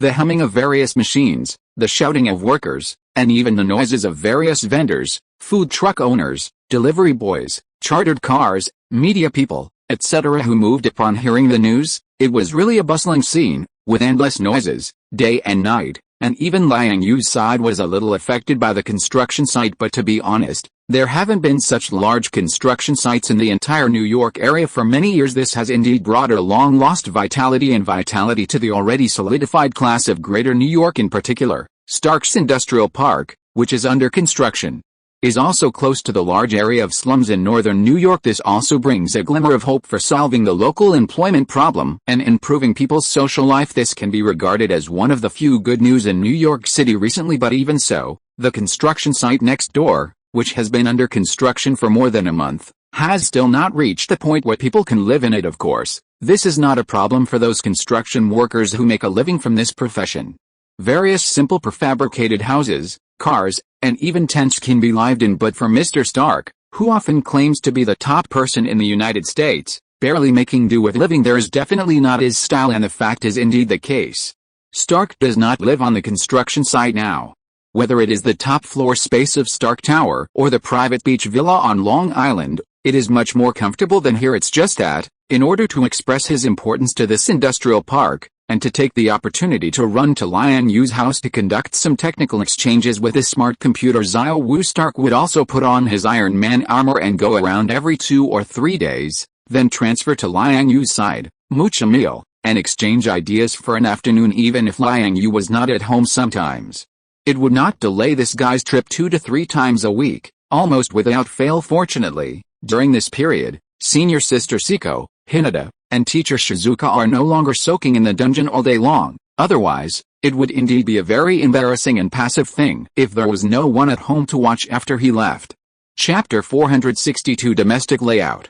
The reason why Siko's group and the other team have temporarily relaxed their pace of farming dungeons is naturally not because they have already cleared the game. In fact, the hell difficulty of Diablo 2 is indeed quite abnormal, not on the same level as the previous normal and nightmare difficulties, so much so that more than a month has passed in the real world, which translates to half a year in the Stronghold world, And even Liang Yue hasn't been able to clear the game yet. On the one hand, he is naturally honing himself and constantly adapting to the combat abilities of enemies at this level, not just mindlessly farming maps. On the other hand, it is indeed very difficult, especially the boss fights at the end of each act. Liang Yue is still stuck in Act IV, unable to pass Diablo's level, let alone the women's side. Therefore, in recent times, they have all begun to unconsciously slow down their pace. They shifted the focus of dungeon exploration from clearing quickly and receiving unknown rewards from the system to constantly consolidating their map farming and obtaining various rare equipment, thereby enhancing their own internal strength and level. At the same time, as Liang Yue's contracted villagers, various exercises, skills, and techniques in reality can naturally be used to enhance the women's own strength. Therefore, after encountering difficulties in the dungeon, in addition to continuing to fight specific monsters 3 times a day to farm equipment, Seiko and the others have once again turned their direction of becoming stronger to the cultivation of various exercises and classics. In short, although the women have more time in the real world, their daily lives are still quite rich. As for Liang Yue, in recent times, in addition to going to school as usual, cultivating at home in the evening, farming dungeons, occasionally gathering with friends, and paying attention to the research progress of the intelligent brain Xiao Wu, a week ago, he also took the time to return to China. The purpose, of course, was to receive the various raw materials for production and research that were ordered through Aunt Liu. Among them, the total amount of steel, alloys, copper, silver, glassware, and various basic professional tools alone was as high as tens of thousands of tons. It can definitely be regarded as a deal with a considerable transaction volume. After completion, both parties were very satisfied. Now, these materials, except for a small part that he sent into the basement of the manor as raw material supply, most of the rest were filled into a hollowed-out mountain in the stronghold world for backup. In addition, on the day Liang Yue returned to China to make the handover, Liu Yao, who had been sent back to beeping by him with a circle, unexpectedly came to the handover side of that material storage warehouse at the same time. This sister also brought a contact person from relevant departments to convey the gratitude, encouragement, and willingness to continue this cooperation from the higher-ups for his contributions. Of course, Liang Yue was very willing to do this. After all, regardless of whether he himself really thought so, the system had real task indicators. Previously, in the second round of system tasks under the real system, it was clearly stipulated that he should use the arc reactor as the core to make some specific technological tools or facilities applied to practice. Moreover, the rewards given by the system after completing the task were not low. In addition to technological lottery opportunity, 5,000 points were just the base salary. The specific evaluation criteria at that time would depend on the utilization value of the task results, and various rewards would fluctuate. Therefore, Liang Yue intends to complete this task wholeheartedly, although, in this process, it is really the intelligent brain Xiao Wu who is doing practical things and engaging in scientific research. Some problems faced in addition to this also need him to be responsible for solving. For example, the recruitment of various scientific research personnel, operation personnel, etc. Thinking of him, Liang Yue, a young high school student, is not only an exchange student, but his nationality is not American, and because of his own strength, he is being closely watched by various forces in that country. If you really want to show off your skills and make a big splash in this environment, you will naturally be constrained everywhere. Although some people in the dark are unlikely to blatantly target him, as a foreigner, especially a foreigner with exceptional abilities, he will definitely be treated differently. Simply put, Liang Yue doesn't like those people, and the other party feels the same way when they look at him just based on his natural eyebrows, figure, and Chinese appearance. An invisible barrier has naturally stood in the middle at that time, no matter how much they have a common enemy as a shield. The people on both sides of the barrier will never be able to grow into one heart. Therefore, for Liang Yue today, investing heavily in China and using the power of China to complete his tasks is the real best choice. Therefore, with the appearance of the previous contact person, Liang Yue can be regarded as officially starting the investment plan in China. In short, everything is in the plan. On this day, Liang Yue went to the club for a while at 2 p.m., and then went straight home. Unsurprisingly, Stark came to freeload again, and freeloading is naturally not his main purpose. Communicating with the intelligent brain Xiao Wu about the ideas of scientific research projects is what this guy wants. According to Xiao Wu's report, in the process of his previous communication with Stark, The research and discussion of nanotechnology by the other party accounted for more than half of the entire contact process. It seems that this dog tycoon really has insight and knows exactly what he wants. Unfortunately, according to Liang Yue's wishes, Xiao Wu has never opened up the substantive data of this technology to Stark. As a result, under the unwillingness, Stark, this guy actually made frequent visits, and then wanted to impress the intelligent brain Xiao Wu with sincerity, using persevering sincerity to impress an intelligent optical brain with strict rule operation. This kind of thing is obviously unreliable at first glance. Therefore, the other party's purpose is obviously to indirectly influence Liang Yue through Xiao Wu's transmission. Unfortunately, Stark thinks a bit too much. Before the Ultron crisis plot is completely over, how could Liang Yue open up nanotechnology to him? If you really do that, wouldn't that be asking for trouble? Hey buddy, how is the progress on the construction site today? I heard that the factory employees who went to Stark for application and registration have lined up for 2 whole streets. Several union leaders have also shouted on the media, asking you to properly consider the demands of the workers walking into the gate of the villa. Liang Yue casually threw the school bag on the chair next to him, looked at Stark sitting at the dining table, arguing with the intelligent brain Xiao Wu in a virtual light curtain. After taking a sip of the lemonade handed over by Nana, he said to Stark with a half smile, "Oh, is it? But I don't care about this at all. You know, the current Stark group is headed by Pepper, and what I am mainly responsible for now is some technical research and development." Stark heard the words and spread his hands to him, somewhat helplessly. This helplessness is naturally not aimed at the factory recruitment, but because Liang Yue's return marks the end of another technical exchange time for him. In short, if there is nothing else, then he should get out now. Then you should be interested in the next news. I heard that Hammer Group will hold a grand product launch at your Stark Expo venue, and the time is set for tonight. Isn't this normal? Our expo venue will originally be responsible for undertaking various large-scale event rental businesses.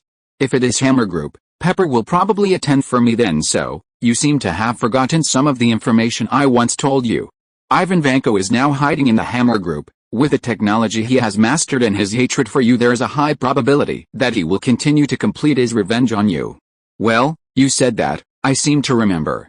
Do you mean that the other party will use this press conference to attack me? If you can't find you on the scene, Miss Pepper may be in danger. Son of a bitch. Chapter 463 Stark in Chapter X27, S New Armor.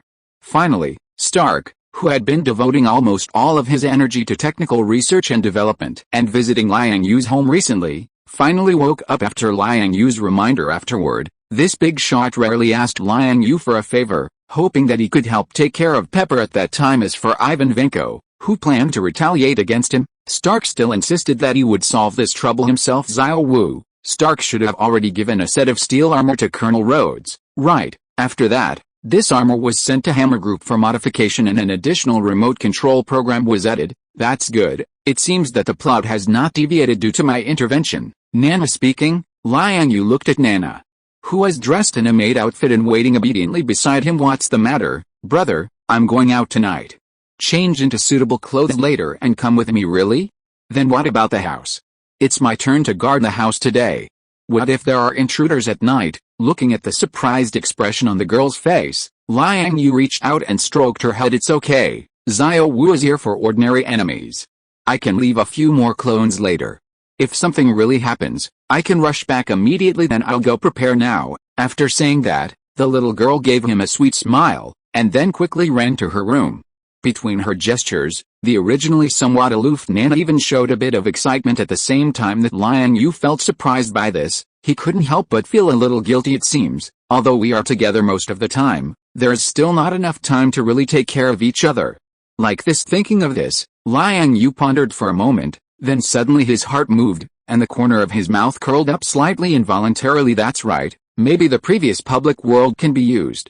Water Margin Heroes World. Although the martial arts level may not be too high, but if it is only used as a training ground, it is just right for them. Then we will team up and go in together to temper our hearts in the mortal world. It should be a good idea in the end. The little girl Nana was still a little carried away, so much so that, in a moment of overwhelming surprise, she directly took the news that Liang Yue was going to take her out to play and showed it off to the others in the base world. After that, she also wanted the women to give her ideas and help her choose what clothes to wear tonight. But that's right, although this little girl suffered all kinds of grievances when she was a child, she has mostly stayed in the base world since she returned with Liang Yue, growing up under the care of the women she who has not experienced much palace intrigue and social life, is indeed a little forgetful, so much so that, at the first time she got the news from her teacher Shizuka and others found Liang Yue, planning to go out and play together. What else could Liang Yue say about this? So, in the end, those who went out together tonight changed from the original plan of him and Nana to Liang Yue's entire family except for Alwyn, Hinata, and Saya Takashiro, who went to China with Aunt Yuriko for a relaxing vacation and travel. Everyone else joined in a hemmum. Let's make it clear first, although we are going to attend that product launch conference this time in name, the real purpose is to protect Ms. Pepper's safety. Besides that, you can move freely. But try not to expose the secrets on your body. In addition, if conditions permit, you can also collect some of the spoils on the scene, such as those remote control robots from Hammer Group. When you come back, hand it over to Xiao Wu to be responsible for research and expansion. In the afternoon, around 4 or 5 o'clock, after a careful dressing up, all the women around Liang Yue had finished packing. Some of the clothes on their bodies were made by themselves, and some were bought when they went out shopping. In short, each of them has a different style. Some are flamboyant, some are mature and charming, some are capable and concise. Anyway, most of them fit their temperament in Liang Yue's eyes. Even Rachel, who maintained the style of Kana-chan, put on a pink princess dress and short, standing together with Liang Yue's black gauze and white lining Taoist robe. They don't look like they are on the same path no matter how you look at it. However, this is the effect he wants. After scanning around and exhorting the women, Liang Yue distributed the work permits and tickets he had obtained from Stark to them. After that, the women set off in groups, in 2s and 3s. Nana originally planned to stay and act with Liang Yue because she was unwilling, but unfortunately, in the end, she was directly pulled away by Xiang, the eldest sister. Seeing this, Liang Yue could only smile helplessly and secretly calculate in his heart. It seems that the opening of the public world is indeed imperative. After checking the security facilities at home again and instructing the intelligent brain Xiao Wu to guard the house, Liang Yue drew a circle in the air and directly stepped into the top floor space of Stark Tower, that is, within Tony Stark's private living area. When Liang Yue arrived, Stark was still sitting at the bar, busy tightening screws on a mechanical arm, and there was a glass of wine on the table. It is worth noting that standing in front of Stark at this time is a battle armor that is quite different from his previous steel armor. The purple gold color scheme is particularly eye-catching. In addition to the heavy shape, the revolver-style muzzle between the wrist, the gun and the fire launcher on the back, add a touch of ferocity and brutality to this armor. In Liang Yue's impression, this style of painting seems to be more suitable for Colonel Rhodes' war machine. You're here? What do you think of my new armor? Looking at Liang Yue, who had suddenly arrived, Stark didn't seem surprised at this time, but instead patted the steel armor beside him a little ostentatiously, squinting his eyes and asking with a bit of smugness in his eyes, "This is the armor you made with those iridium ingots? It's indeed a bit different, but it doesn't look like your style." Reaching out and touching the shoulder of this thing, feeling the cold, matte touch on it, Liang Yue replied non-committally, "This is a heavy-duty armor that I just finished building a few days ago. In addition to its excellent defensive power, inspired by Xiao Wu before, I also loaded 2 different electromagnetic gun weapons on it. One is a close-range shotgun on the wrist, and the other is a long-range armor-piercing projectile on the back. Although the ammunition cannot be too sufficient because it is a mobile armor, but if it is only used to deal with some medium-intensity confrontation operations, it is completely sufficient." So, according to the current time, it seems that you don't plan to stop Pepper from going to the press conference? With Natasha and Betty by her side, and your protection in secret, there shouldn't be much of a problem with safety. This time, I'm going to solve that Ivan Vanko once and for all. Chapter 464, Hierarchy Issues. I stayed in front of the Stark Tower until about 7 o'clock. It wasn't until the Hammer Industries product launch officially began on television, and Justin Hammer, the president of the military-industrial enterprise, stepped onto the stage with small steps. Only then did Stark signal to Liang Yue, and then he put on his new steel armor and rushed to the launch site. First, Liang Yue, on the other hand, directly drew a circle in the air and cast an invisibility spell on himself, then leisurely walked to the second floor of the launch site, watching the performance below with interest. Scanning the audience below, he quickly spotted a few familiar figures. At this time, Rhodes was wearing a brand new set of steel armor, just like Captain America a few days ago. The outer coating of this armor was sprayed into the style of the American flag. It's just that Colonel Rhodes' inside seemed a little uncomfortable, and his black face seemed to become even darker under the reflection of the stage lights. However, his appearance once again detonated the atmosphere of the scene, and the participants in the audience cheered and applauded enthusiastically. Undoubtedly, as a backbone figure among the young and middle-aged officers of the military, Rhodes' appearance was naturally interpreted as the military's support for Hammer Group. Thinking about those remote-controlled unmanned combat robots on the stage that looked very good, people couldn't help but extend their thinking to Stark, who had been flying around in steel armor all day long recently. From this, the audience can naturally draw a conclusion: the technology and military strength displayed by Hammer Group seems to be on par with Stark Industries. In short, this is what this press conference wants to explain to the audience. Liang Yue couldn't help but feel a toothache at this marketing model that could be called a touch of porcelain. He couldn't help but grin and couldn't help but laugh, because knowing the plot already, Liang Yue naturally knew that Justin Hammer in front of him didn't actually know that the robots on the stage could really move. Originally, he thought they were just models that could only be placed on the stage to make a show, and at most they would just salute the audience. In Justin Hammer's mind, the real thing that could be used to win people's trust was Colonel Rhodes, who was stubbornly invited to stand on the platform. Fortunately, he worked so hard to perform and attract the audience's attention to cover up the emptiness in his heart. In fact, Justin was tricked by Ivan Vanko behind him. Those on stage were all real guys, and he was just treated as a clown and became the one who was fooled. However, as the saying goes, the mantis stalks the cicada, unaware of the oriole lurking behind. At this moment, Justin Hammer looked at the enthusiastic performance of the audience, and perhaps he already felt that he had a chance to win, fooling those people, and the other party had to sing praises for him. So, Justin felt that he should be proud, and his current level was obviously higher than others. Similarly, Ivan Vanko behind him tricked Justin again, making him a clown to attract firepower and take the blame. If Justin Hammer was on the second level, then Ivan Vanko was on the third level. Unfortunately, what the Russian rough man didn't know was that his every move was being carried out under the gaze of some people. Liang Yue can also be regarded as one of these people. But with a director's script in hand, he must be at the level of 5, 6, 7, or 8. Although Liang Yue didn't care about the various reasons here, those remote-controlled robots in front of him were something he was determined to get. Other things, such as entrusted by Stark to protect Miss Potts' safety. He doesn't actually need to do this himself, because at this time, around Potts, within a range of more than 10 meters, Xiao Zhao, Yang Buhu, Nan Lixiang, and Nan had already quietly lurked there. At this moment, they were wearing disguises created by transformation techniques, posing as well-dressed audiences, vaguely isolating the corners where danger might occur. As for the others, including teacher Shizuka and senior sister Siko, they all pretended to be security guards and staff on the scene, wearing neat suits and security uniforms, standing on both sides of the stage. It seems that they planned to grab the remote-controlled robots on the stage and run away as soon as something happens. Undoubtedly, these remote-controlled robots themselves are new combat equipment created by Ivan Vanko based on the arc reactor. They are in the same vein as Tony Stark's steel armor, but each has its own advantages and disadvantages. For Liang Yue, who is carrying a system mission, it naturally has considerable reference value. How is it, Xiao Wu? What can you research from those things? Subconsciously looking up at the sky at this time, through the painted glass above, Liang Yue could already see a figure approaching rapidly under the propulsion of orange-blue flames. Needless to say, that must be Tony Stark, who is rushing over aggressively. Report, Master. Preliminary judgment: in addition to more advanced remote-controlled combat robots, according to the current technological accumulation, Xiao Wu should already be able to develop some relatively primary aircraft. Oh? Aircraft? Can it travel in space? Liang Yue asked in surprise when he heard this. Not yet, but if it's just flying between the Earth and the Moon, it shouldn't be a big problem. Hiss. This span is not small actually. As long as the energy problem is solved, everything else can be solved easily.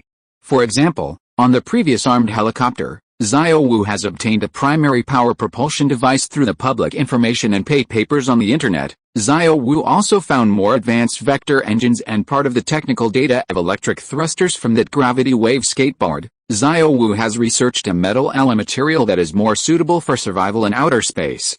If you add the operating system of these remote-controlled robots in front of you, Xiao Wu believes that we should be able to take a big step towards solving the problem of interstellar travel. Well, this is not urgent. You just continue to study according to your own ideas. But in addition to this, can we also get something else first? For example, aerial vehicles such as aerial cars and trains that can run in the middle and low altitudes within the Earth's atmosphere are more closely related to people's livelihood. It's also a great thing for our mission. Understood, Master. Xiao Wu guarantees to complete the task. You can also combine technologies such as graphene to develop some super batteries, preferably without exposing the arc reactor. Okay, Master. While speaking, the figure in the air had already fallen from a distance, with a momentum of 1,000 pounds, and directly thumped on the specially treated stage below. This sudden change immediately surprised the audience at the scene, and the originally enthusiastic atmosphere was quiet for a moment, but when they saw the figure of the person who came and the familiar face after the helmet was opened, the audience suddenly cheered again almost unanimously. They stood up from their seats, raised their hands, and shouted for Tony Stark on the stage. Chapter 465 Tiger Head Leopard Tail.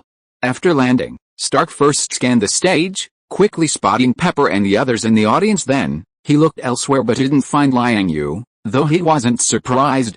He turned and went to Rode, who was wearing the War Machine armor, and waved to the audience. Things are getting messy here, buddy. Come on, let's wave to the audience together. You're right, Tony. These are all ordinary people. Please don't start a fight here, okay? I'm just following orders clearly. Rode still thought Stark had come because he had taken the Iron Man armor, eager to get it back. Justin Hammer, standing aside, was also surprised by Stark's arrival, a hint of panic creeping into his expression. After all, in his mind, the robot soldiers on stage were fake. If a conflict broke out with Stark, his trickery would be immediately exposed. If the military and Congress investigated, he would be in deep trouble. So, almost as soon as Stark arrived, the CEO stepped back a distance and then tried to maintain the atmosphere by shouting to the audience. Unfortunately, Stark and Rode were too busy to pay him any attention at the moment. Everyone is in danger. We have to save them.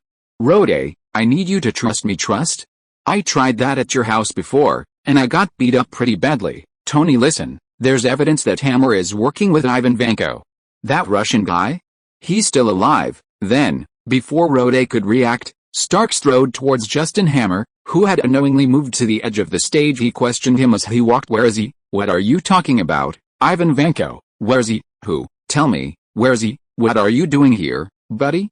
You're ruining my presentation. Watching the evasive, feigned ignorance on Justin Hammer's face, Stark's expression grew increasingly grim. Although his face was hidden behind the helmet, the serious atmosphere caused Hammer's forehead to break out in a sweat. No. It's not me, Tony. I can't move.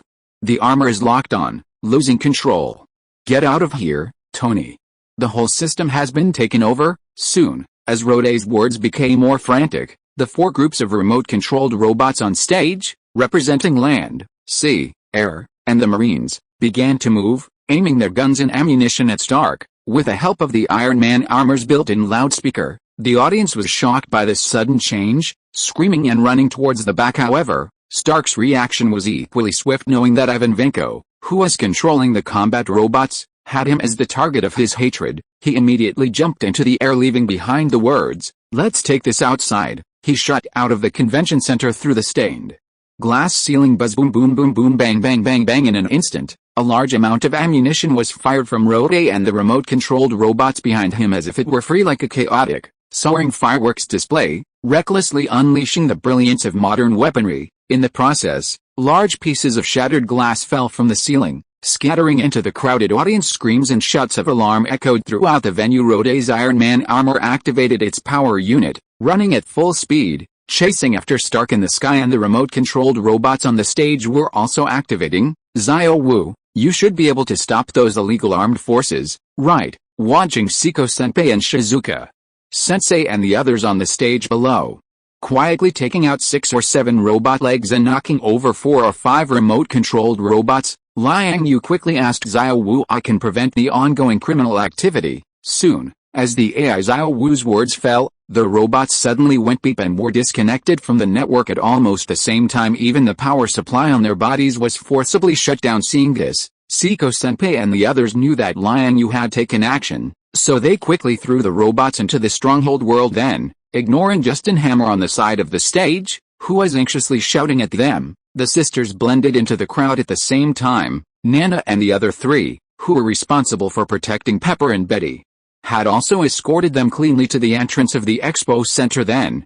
in the next moment, Liang Yue instantly appeared beside them. Natasha, with Happy's help, drove quickly towards Hammer Industries. "How about I send you back to Stark Industries now?" Looking at Pepper and Betty, who had calmed down, Liang Yue said with a smile, "You knew this was going to happen, didn't you?" Unlike the situation in the original story, Pepper and Betty had learned about Ivan Vanko's second revenge attack on Stark during the previous trip to the basement. However, even so, there was still some blame on their faces after all. In their minds, Liang Yue was fully capable of resolving this matter before it happened. It was Tony's idea.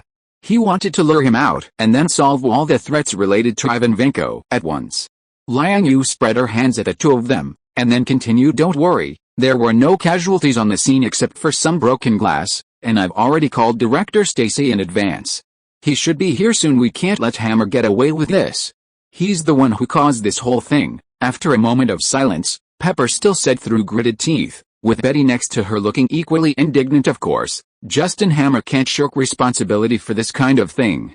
As for what kind of treatment he will receive afterwards, it may depend on the US government's intentions." After saying that, Liang Yue couldn't help but shake her head. As a military-industrial giant that contracts with the Department of Defense, Hammer Industries will naturally not fall so easily. As for Justin Hammer himself, according to the subsequent plot introduction, he should be eating prison food for a while in the short term, but there should still be many opportunities to appear later. This kind of thing is unavoidable. If you are listening to this novel on a channel other than Fanfic World, it means it was downloaded and re-uploaded without effort. We warmly invite you to visit our channel, Fanfic World. There you will find the original version of this story and many other novels of various genres. We look forward to seeing you dive into a world of incredible novels. Chapter 466 Iron Man 2 is finished. A moment later, Chief Stacy arrived at the scene. Subsequently, without Pepper and the others needing to point it out, he directly dispatched a team of police officers to arrest Justin Hammer. Obviously, with such a big event occurring, among the guests who came to see the Military Enterprises press conference, besides the military and arms enthusiasts, there was no shortage of relevant individuals with deep strength and backgrounds. Old George, on his way here, probably received quite a few emergency calls from these people. In short, whether Justin Hammer was intentional or kept in the dark, he was doomed and couldn't escape a prison sentence. Just the transnational illegal jailbreak concerning Ivan Vanko was enough to give him a hard time. How is Stark now? After sending him to the police car, Chief Stacy didn't leave immediately but came to Liang Yue's side and asked. Those eyes containing wisdom looked directly at Liang Yue, while Pepper and Betty also looked towards him. Seeing this, Liang Yue didn't say any more nonsense. With a wave of his sleeve, he took out a palm-sized panoramic sandbox. Soon, under the control of the intelligent AI, Xiao Wu, the sandbox slowly unfolded like a peony. About 6 or 7 seconds later, a realistic virtual scene appeared in front of everyone. Afterward, it didn't take much effort for them to find Stark, who was currently being chased all over the sky by Rode and dozens of remote-controlled robots in order to achieve his goal of revenge. The robots that Ivan Vanko had prepared were obviously not just a dozen or so at the press conference venue. To support his research, Hammer Industries had spared no resources. Unfortunately, Justin Hammer's efforts were not rewarded. Instead, he was treated like a clown and pushed to the forefront, waiting for the fate of being a scapegoat. What a tragedy. However, although the enemies Stark was facing at this time were numerous, and there were combat individuals like Rode wearing the previous generation of Iron Man armor, but Tony Stark was, after all, a super genius, known as a man cursed by knowledge. The armor he was wearing at this time, in addition to incorporating iridium metal, a material so powerful that it could remain stable even when facing temperatures of hundreds of millions of degrees, greatly enhancing his own defense, was also equipped with extremely powerful electromagnetic cannons. In addition, Stark himself had extremely excellent flying talent. Therefore, although he was currently at a disadvantage in terms of numbers, needing to take on a group of enemies alone, the situation was still under his control. Just in the short while under everyone's attention, 8 or 9 of the remote-controlled robots chasing him from behind had been shot down by the armor-piercing electromagnetic cannon installed on Stark's back. Stark was responsible for flying and kiting, while Jarvis was responsible for aiming and shooting down targets. What kind of being chased was this? It was clearly teasing the monsters, walking the bird, and flicking beans, and the barrage of ammunition coming from behind had basically no effect on him. Ordinary bullets would be deflected instantly upon hitting him, if it weren't for Rode, who was forced to follow among the group of enemies behind him, and Stark was temporarily unable to let go and go all out. With the excellent protective capabilities of the Iron Man armor on his body, he could directly engage in close combat. A few cluster shotguns would clear out a large portion of the pursuers in an instant. Seeing this situation, Pepper finally breathed a sigh of relief, and her originally tense face also became relaxed. Your sandbox is actually portable, After discovering that Stark had the advantage, old George beside him focused his attention on the panoramic sandbox in front of him under the glow of the holographic model. Those old eyes seemed to be shining. In fact, it wasn't just him. Not far away, several police officers who had consciously stayed behind to await their chief's orders were also tiptoeing and looking towards this side. On the other side, a group of dignitaries who had just walked out of the venue, all dressed meticulously, and who were originally in the VIP boxes of the expo, were now also looking forward and paying attention. As long as you, like me, can carry an intelligent light brain or a supercomputer with you feeling the blatant prying eyes all around, Liang Yue replied with a smile at this time. Okay, Chief Stacy nodded helplessly upon hearing this. Afterward, Liang Yue no longer paid attention to these things, but directly had Xiao Wu make a video call to Stark. About 2 seconds later, the call connected in front of everyone. Stark's old face, which was excitedly flushed, also appeared. Hey, what's up, kid? I'm busy right now, just wanted to ask if you need any help. Help? No need. I can handle it myself. My condition is great.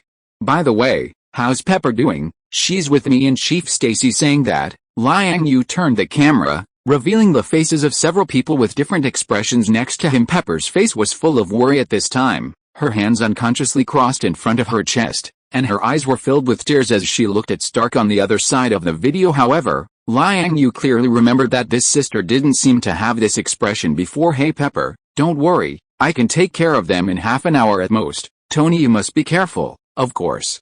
Listen to me, Pepper, stay with Liang Yue and the others. How about we have a candlelight dinner at home later? I'm actually a little hungry now, then I'll go back and prepare. Don't forget to order me a cheeseburger, alright? Liang Yue, you better be careful. I found that those remote-controlled robots seem to self-destruct. Don't worry, these things are all valuable research materials for Xiao Wu. If you want to see them again, you can only go to my basement. That's good, I'll hang up first. Next, the development of the matter deviated a bit from the original plot. Natasha rushed to Hammer Industries, and after overcoming obstacles along the way, she came to Ivan Vanko's private lounge and remotely disabled the control over Rode through his computer. Ivan Vanko, on the other hand, took the first step, wearing his privately customized Iron Man armor, and rushed aggressively towards Stark's location. As a result, he had only just set out for a while when he was shot down by Nan Lixiang, who had been waiting for a long time and ambushed on the rooftop of a high-rise building. With an arrow through his throat, the Iron Man armor was naturally thrown into the stronghold world. As for Ivan Vanko, his corpse was circled by this big sister and thrown beside Liang Yue and Chief Stacy and the others. In short, the ending of the matter was a bit anticlimactic. Chapter 467 Dragon Palm. After Stark and Rhodes returned, they went back to Stark Tower together. Afterward, Tony and Pepper left the others behind and began a candlelight dinner that existed only between the two of them. Later, Liang Yue was responsible for sending Betty home. Unfortunately, he couldn't stay over tonight because the women had already arranged to go to the cinema together. After all, Liang Yue had brought them out to play this time. For this reason, Teacher Shizuka, Xiao Zhao, and others had already left early after completing their respective tasks and rushed to the cinema, where they had booked a private room. Therefore, he could only politely decline the beauty's retention and Betty's regretful, resentful, and slightly jealous gaze, and rushed to the next scene. After the movie ended, Liang Yue took the women out for a shopping spree, had a late-night snack, and incidentally beat up two groups of thugs who came to flirt. They stayed outside until about 11 or 12 o'clock before returning home. Looking at Xiao Zhao, Teacher Shizuka, and the others, whose faces still showed some lingering excitement, Liang Yue took the opportunity to discuss with them the idea of opening a public world. The result, of course, was a positive response. However, the specific time to open the public world would have to wait at least until Yuriko and Alwyn returned from China. That is, it would have to wait until the domestic industrial investment situation stabilized before making a decision. System, I want to draw a lottery. Arriving at the stronghold world, Liang Yue found a shady and sunny place in his own plantation and sat down, leaning against a sprawling wisteria stone corridor. Then, he started the most anticipated part of his month. It had been 2 months since he last drew a lottery, and the number of routine lottery draws he had accumulated had naturally reached too soon. As soon as Liang Yue's voice fell, the familiar big turntable, with a black background and a red needle, suddenly appeared in front of him. After roughly scanning it, he immediately ordered start-stop. Ling. Congratulations to the host for obtaining the skill Soaring Dragon Palm in this routine lottery draw. This skill comes from the DNF game world and is a Vagrant Warrior class skill. After system improvement, this skill will no longer have professional limitations, the release mode will be more free, and it will have a certain degree of controllability. Soaring Dragon Palm? Good skill. Looking at the skill icon left in mid-air after the turntable disappeared, Liang Yue unconsciously fell into memories. However, the system did not wait for him to continue reminiscing, and the skill icon instantly turned into a stream of light and plunged directly into his brow. The next moment, a stream of information suddenly surged out, as if born out of thin air, and poured into his brain. Even with Liang Yue's current spiritual cultivation and brain capacity, he felt a little uncomfortable for a while, but it was not enough to cause any pain. The feeling was like passively watching a movie, and the whole person was involuntarily forced to accept it. About 10 minutes later, this discomfort gradually subsided. Soaring Dragon Palm uses the releaser's magic or internal energy as a guide, and releases Soaring Dragon Sword Ki forward while performing the palm strike. Those who are hit will fall into a state of confusion. Skill level 40 current level 140 proficiency 0-100 magic or energy consumption 50 sword ki martial attack power 242% confusion level LV38 confusion duration 1 second confusion probability 20%. The Soaring Dragon Palm is definitely a good skill. It's not just because of the data and introduction on the panel. In fact, the information that Liang Yue obtained from the system about this skill is much more powerful than the content on the panel, just like the skill Magic Sparkling Shot, which also came from the DNF world before. In addition to the default use of magic as consumption and the more standardized release of skills, this skill can also use other energies in Liang Yue's body for an alternative supply. In the process, naturally, it will be affected by the user's own energy attributes, and the specific effect of the ability will vary according to the different energy properties. In addition, after being improved by the system, the release method of the Soaring Dragon Palm has become more free and controllable than in the game. Simply put, when Liang Yue is fighting against an enemy, he can release the Soaring Dragon Sword Ki from the palm of his hand with any palm strike, as long as he wants to. There is no need to follow any specific stance or move. Moreover, the number of releases in the process does not necessarily have to be 20 sword ki at a time. As long as it is within this number limit, he can decide for himself. Then, the released Soaring Dragon Sword Ki is also controllable. Ideally, it's probably like Qiao Feng's 18 dragon subduing palms in TV dramas, with dragon-shaped palm power flying around at will. However, to achieve this effect, you naturally need to practice diligently.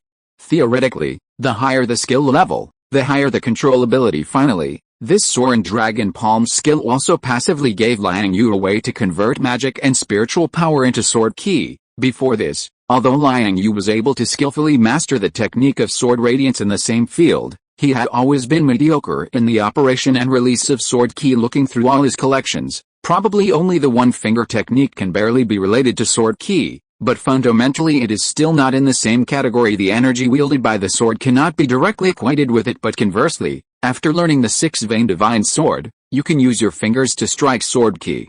And after learning the Soaring Dragon Palm, you can also use your palm to strike dragon-shaped sword ki. Compared with ordinary internal force, true ki, magic, spiritual power, etc., sword ki is more extreme in attribute, and the attack power is naturally higher. Not bad. A very practical skill. It seems that I have to practice more in the future. After sitting in place and digesting it for more than an hour, Liang Yue slowly came back to his senses. Immediately, he struck a palm towards the sky in front of him. Boom! The strong palm force directly shattered the air in front of him, and the sound of thunder trembled. For a moment, it seemed that even cracks had appeared in the void. The next moment, a somewhat abstract dragon-shaped sword ki burst out, starting from between Liang Yue's palms, and shuttled forward in a spinning motion like a soaring dragon with purple clouds inside. The speed is extremely fast. While shuttling, it also passively played a sound of dragon roar and tiger roar through the symphony and tremor with the air. For a time, the entire village seemed unusually quiet under the long cry of this sword ki. Birds and finches silenced, and small beasts bowed down. After linearly shuttling more than 100 meters in the air, this soaring dragon sword ki began to lack stamina and became somewhat uncontrollable. With a muffled sound of boom, it scattered around. However, Liang Yue also noticed that the sword ki that had scattered seemed to still have a certain attack power. If it could be properly developed, it might be possible to produce an explosive effect. In terms of feeling, it seems to overlap with my self-created spiritual arrow technique. But if you trace the specific principles and operational skills, they are two different fields. Looking at the sword key energy that was gradually disappearing in front of him, Liang Yue's eyes bloomed with the rays of light. Obviously, from this skill, he discovered some useful ideas. Chapter 468. A hammer fell from the sky. Start-stop. Ling. Congratulations, host, you have obtained the sub-occupation skill expert level regular script in this routine lottery draw. This skill comes from a certain game world. In addition to being able to write professional level regular script calligraphy, it can also passively influence the skill owner's temperament, as well as increase a small amount of comprehension and mental cultivation. It also has a certain correlation and bonus effect on other related fields, such as drawing talismans and painting calligraphy. Sub-occupation, this thing, it's not useless, but it's not very useful, especially since I am now in the United States. My previous Erhu specialization was at least for my own amusement, but this calligraphy, forget it, it's about the same anyway. It's still a profit. It should be useful in the heavens and myriad worlds in the future. In the blink of an eye, the calligraphy skill icon in front of him suddenly turned into a stream of light and flew into Liang Yue's mind, just like the soaring dragon palm before. Next, it was another period of digestion and absorption. Somewhat unexpectedly, this time it took Liang Yue a full half an hour to receive the knowledge and information flow conveyed by this skill. When he opened his eyes again, the heroism and sharpness originally hidden in his eyes, as well as a trace of aggressiveness cultivated by years of other world battles, had begun to become restrained. At this moment, Liang Yue invisibly had a faint scholarly air, and his temperament had become much calmer and gentler. This temperament was not strong, but after being applied to him, it seemed very suitable and appropriate, and it was more in line with his current age. After being mixed with Liang Yue's original heroic spirit, it unexpectedly produced a subtle chemical reaction. If someone didn't know Liang Yue, at first glance, he would look like a scholar with lofty aspirations, but also knew how to be restrained, making people unconsciously want to take another look. Expert level regular script, an important branch of the calligraphy sub-occupation. The peak of ordinary calligraphy professionals. Calligraphy is divided into 7 levels: beginner, intermediate, advanced, expert, master, grandmaster, and legendary. Proficiency: 0 50,000 mental consumption, 100 effect, calligraphy aesthetics, momentum, and charm increased by 50%, comprehension +5, divine light is restrained, temperament is gentle, talisman, calligraphy, and other related fields skill level +1. It can actually directly affect a person's temperament. That's really good. After Liang Yue digested the contents in his mind, he almost subconsciously took out a round mirror with a handle from his storage space and carefully looked at himself in the mirror. After feeling that something was wrong, he took off the DNF face fashion, and then he noticed the change in himself. At this time I saw myself in the mirror, coupled with those eyes like transparent crystals. Originally, as long as I had a slight eye contact with people, I would invisibly produce a feeling of fear. This is a kind of aura that has been cultivated by him with human lives and years of battlefield battles. Once he is stared at by his eyes, even if Liang Yue shows only a calm look, the person being stared at will invisibly feel like they are being regarded as a lamb to be slaughtered, about to be knifed. But now, this feeling has changed, as if it has been coated with a camouflage color. Although the person has not changed, his eyes are no longer so frightening, but instead have a gentle and approachable charm. It seems that I have to practice this skill more in the future. Besides this calligraphy, the Erhu expertise cannot be put down either. I didn't even notice it before, but unknowingly, have I almost become a great demon king in the eyes of others. Xiao Wu, when you go out later, help me order a batch of writing brushes, ink, paper, and inkstones. Okay, master. Just as he had put his face fashion back on, he suddenly heard a slightly messy sound of footsteps coming from beside his ears. Needless to say, in this stronghold world, besides himself, the only people who can move freely are naturally Nana, Xiao Zhao, and the other girls. The soaring dragon sword key that Liang Yue had unleashed into the air before had caused quite a stir. Now that they are running over together, they must be here to interrogate him. Sure enough, as soon as they met, Neri Kao, the eldest sister, asked him about the sword key just now. Liang Yue naturally didn't hide anything about this.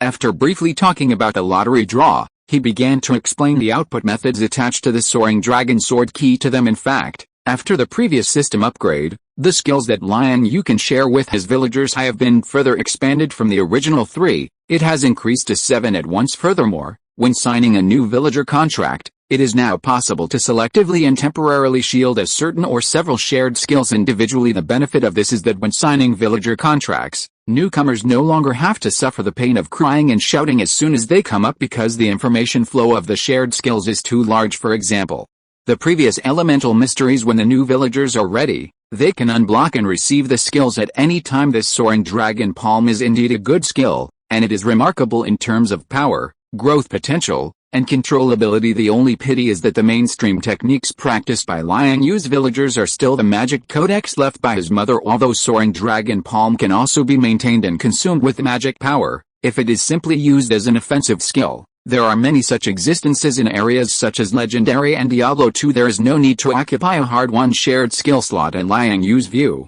the power of this skill is secondary.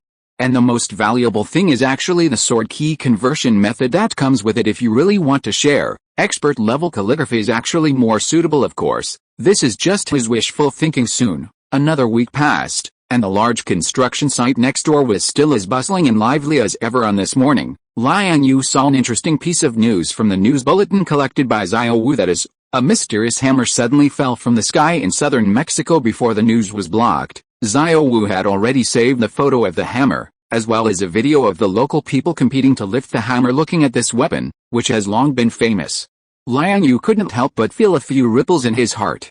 Chapter 469, Sub-Professional System.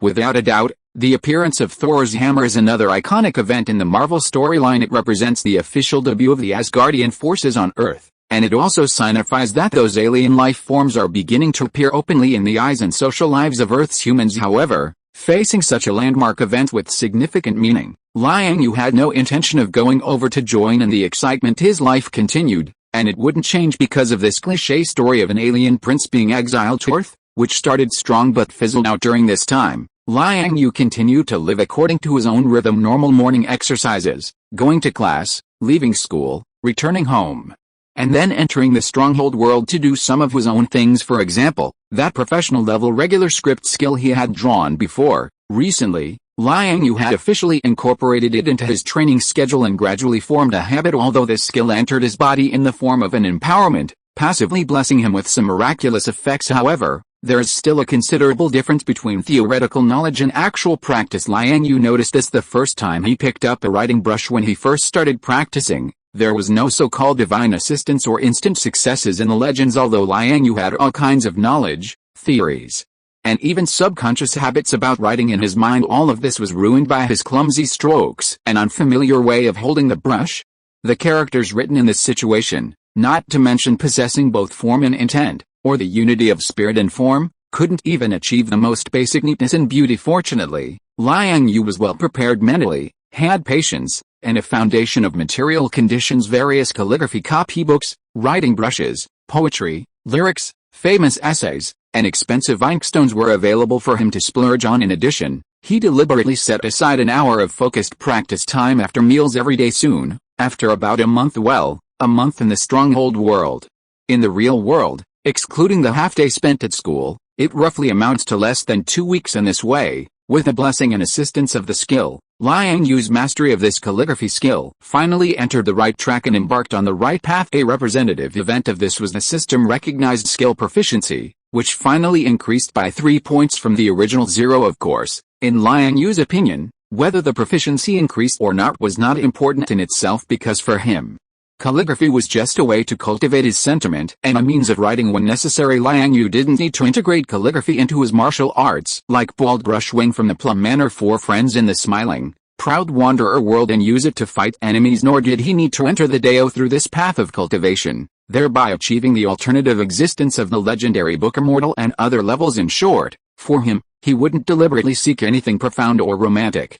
As long as it was enough, it would be fine. Although there was no change in appearance, his entire temperament had become completely different. Chinese people often say what comes from within affects the outside.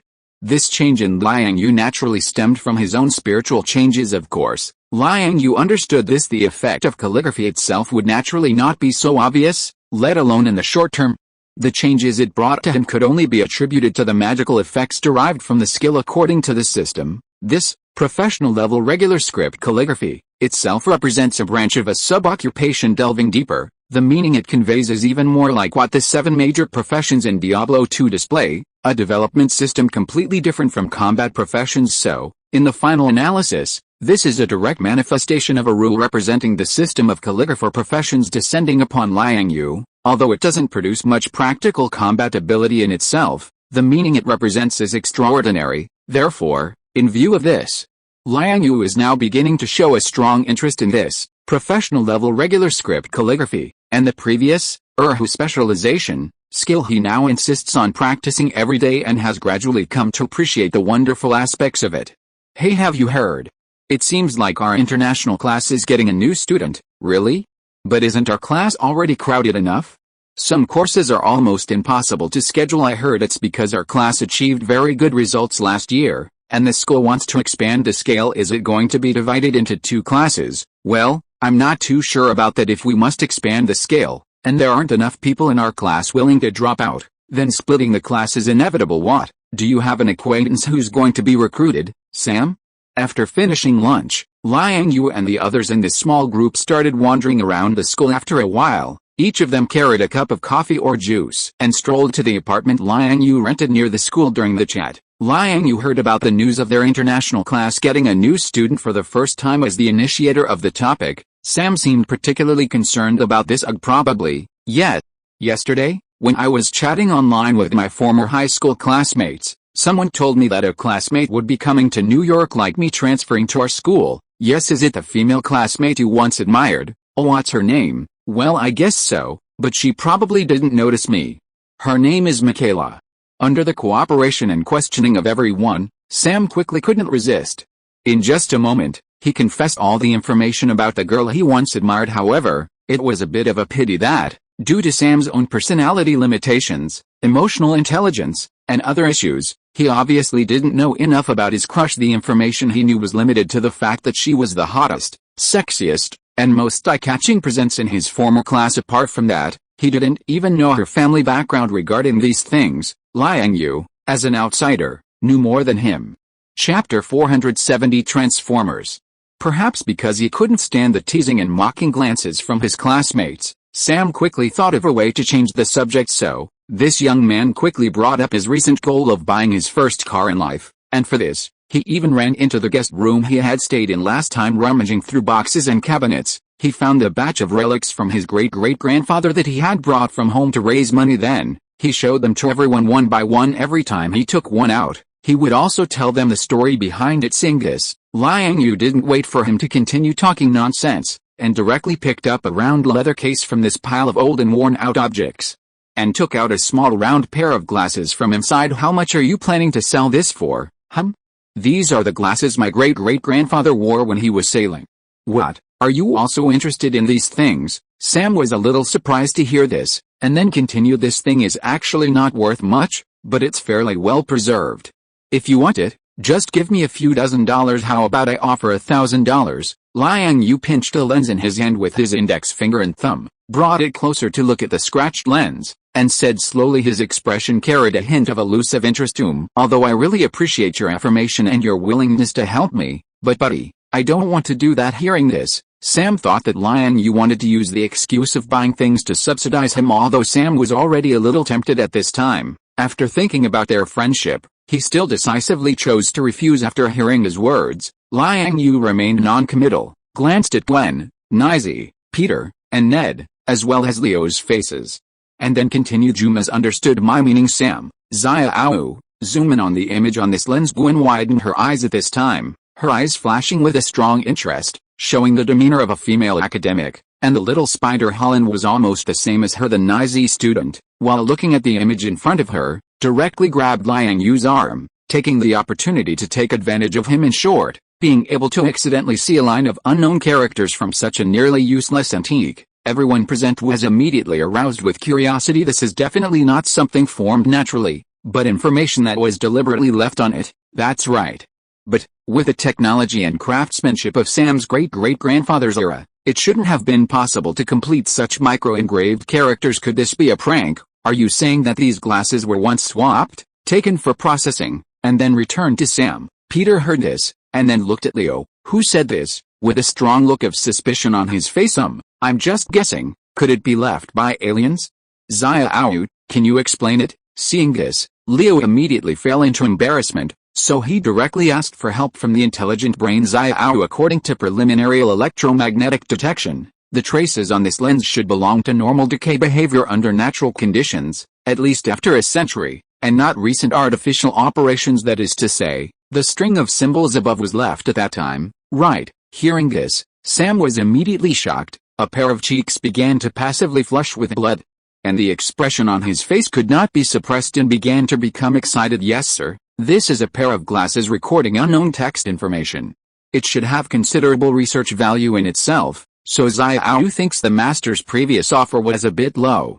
In Xiao's eyes, this pair of glasses is worth at least $5,000. These words were naturally said by the intelligent brain Xiao under Liang Yue's instructions anyway. For him at this time, whether it is $1,000 or $5,000, it is just a string of numbers. In recent times, Xiao's clone has been a whirlwind on the U.S. stock market, as if entering an uninhabited land, cutting the Federal Reserve's leaks while still making it impossible for people to find fault. As a result, major investment banks and countless financial professionals thought that this was some big shot who was bored and opened a small account to play in life. Of course, in fact, Liang Yue himself did not intend to buy this pair of glasses. The reason why he changed his way to increase the price was just to tease certain existences. Sure enough, just after Liang Yue made an offer, the next moment Sam's face showed a look of interest. A voice suddenly appeared in everyone's ears. I advise you, it's best not to try to possess it. This voice itself is very special, just like gears grinding together in a very regular way. Squeezing it out, it has a kind of almost electronic magnetism, but it has a different kind of rough feeling. As soon as these words came out, everyone in the apartment was immediately shocked, and almost at the same time stood up, quickly looking around for the source of the sound. Of course, this did not include Liang Yue. Electronic signal intrusion detected buzz. Almost at the instant the intelligent brain Xiao issued a warning, a burst of high-speed machine gun fire suddenly came from outside the glass window on the side of the living room. The next moment, countless bullets instantly poured down with fire. Immediately afterwards, a mechanical bird suddenly uncovered its disguise in the seemingly empty space. The situation was as if a transparent quilt in front of it was pulled away, appearing in everyone's sight. However, although this sudden burst of firepower seemed to be menacing and powerful, it did not cause any harm to anyone in the room because at the moment the other party made a move.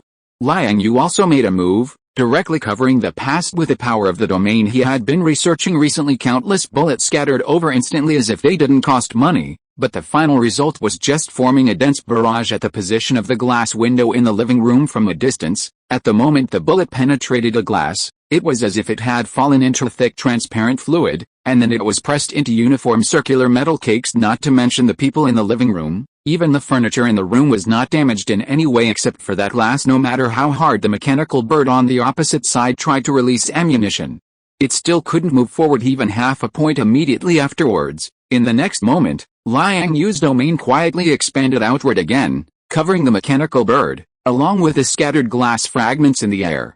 Chapter 471 Mechanical Vulture. Quoi? Is this thing really made by machines? Is it remote-controlled or artificially intelligent? The structure on its body is so intricate. I've observed Mr. Stark's Iron Man armor up close before. This kind of bionic arrangement, I don't think even Stark Industries could achieve it right. This thing seemed to be able to turn invisible just now. Look at that energy source on its chest.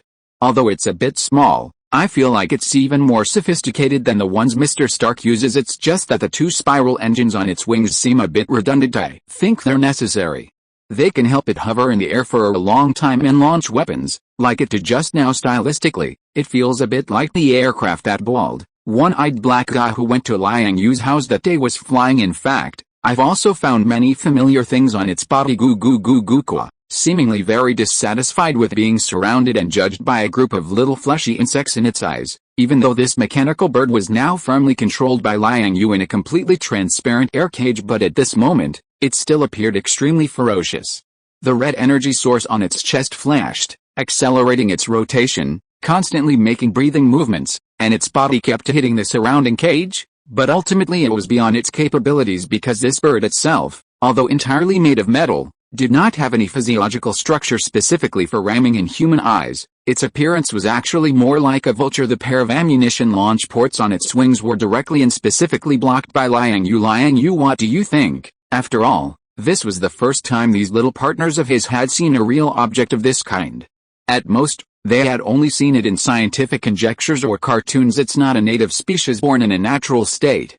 This kind of thing should have been created by some existence, and then gradually evolved into a social system. Then what are you going to do with it? Gwen asked from the side, taking a sip of milk tea at this time. Take it apart and give it to Xiao Wu for research. While speaking, Liang Yu's eyes had been staring faintly at the mechanical vulture in the cage, without a trace of fluctuation in his expression, and after hearing his words, the vulture, which had been quietly observing him, suddenly trembled, and then slowly restrained its original fierce posture, slowly shrinking to a corner of the cage. A pair of red searchlight-style eyes actually released a bit of pitiful expression. Unfortunately, the other party's acting skills could not exchange for even a trace of emotional fluctuation in Liang Yu's heart. After all, when they first met, it directly used the rotary Gatling guns on its wings to strafe. Just take it apart? Wouldn't it be a bit of a pity? This thing is a mechanical life. It shouldn't be common on our Earth. Ned, the Chinese-American fatty on the other side, seemed a little unbearable at this time, looking at Liang Yu in surprise. And after hearing the fatty's words, the mechanical bird, which had just been fierce, immediately let out a flattering wail towards him. Mechanical life is not too rare in the universe. Moreover, since this bird has come to Earth, then there must be more of this kind of thing hidden around us. Now it seems that their purpose is the information on these glasses. For this reason, scenes like the previous strafing should continue to happen. Saying that, Liang Yu looked at Sam on the opposite side and asked, what are you going to do with these glasses, buddy? Sell them to you, how about it? Sam considered for a moment, his eyes flickering non-stop, and after the tip of his nose began to sweat, he made up his mind and said, okay, Xiao Wu, transfer $50,000 to Sam. Okay, master. Oh, isn't this price a bit high? Although Xiao Wu said it was worth 5,000 before, 5,000 is actually a bit too much. It can bring you danger, but it brings me a constant stream of this kind of thing. Saying that, Liang Yu also pointed to the mechanical bird in the cage, and then jokingly said, maybe I should consider giving you a little commission afterward, buddy. Also, give you a suggestion. Delete the transaction page where you put these glasses on the online trading platform. I suspect they found you through that. Is there such a thing?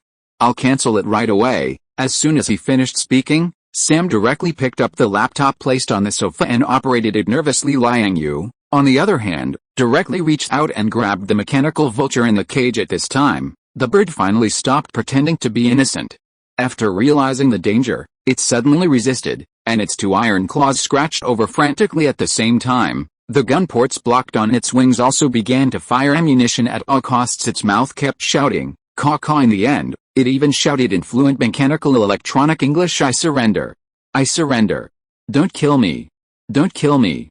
Don't. Unfortunately, all of this was in vain because Liang Yu entered a state of etherealization at this time to save time and effort. Whether it was the other party's claws or the pouring ammunition, they couldn't touch a strand of his clothes at all, and Liang Yu turned a deaf ear to this guy's pleas for mercy. One palm slowly stretched out, forcing it to a corner of the cage, and then gently grabbed its chest. A red energy source and its surrounding corresponding operating device were immediately taken out completely by Liang Yu and thrown into the storage backpack. Afterwards, this mechanical bird was like a puppet with a cut power supply, and suddenly fell into a shutdown state, lying crookedly in the cage. Immediately afterwards, Liang Yu cancelled the domain that had trapped it around, and the thing fell to the ground with a thud. Several classmates around saw this and quickly went over to check, touching its wings, knocking on its head, drawing on a piece of paper with its claws, poking its eyes with a ballpoint pen, and so on. Very boring actions. After playing for a while, Liang Yu threw it into the base world,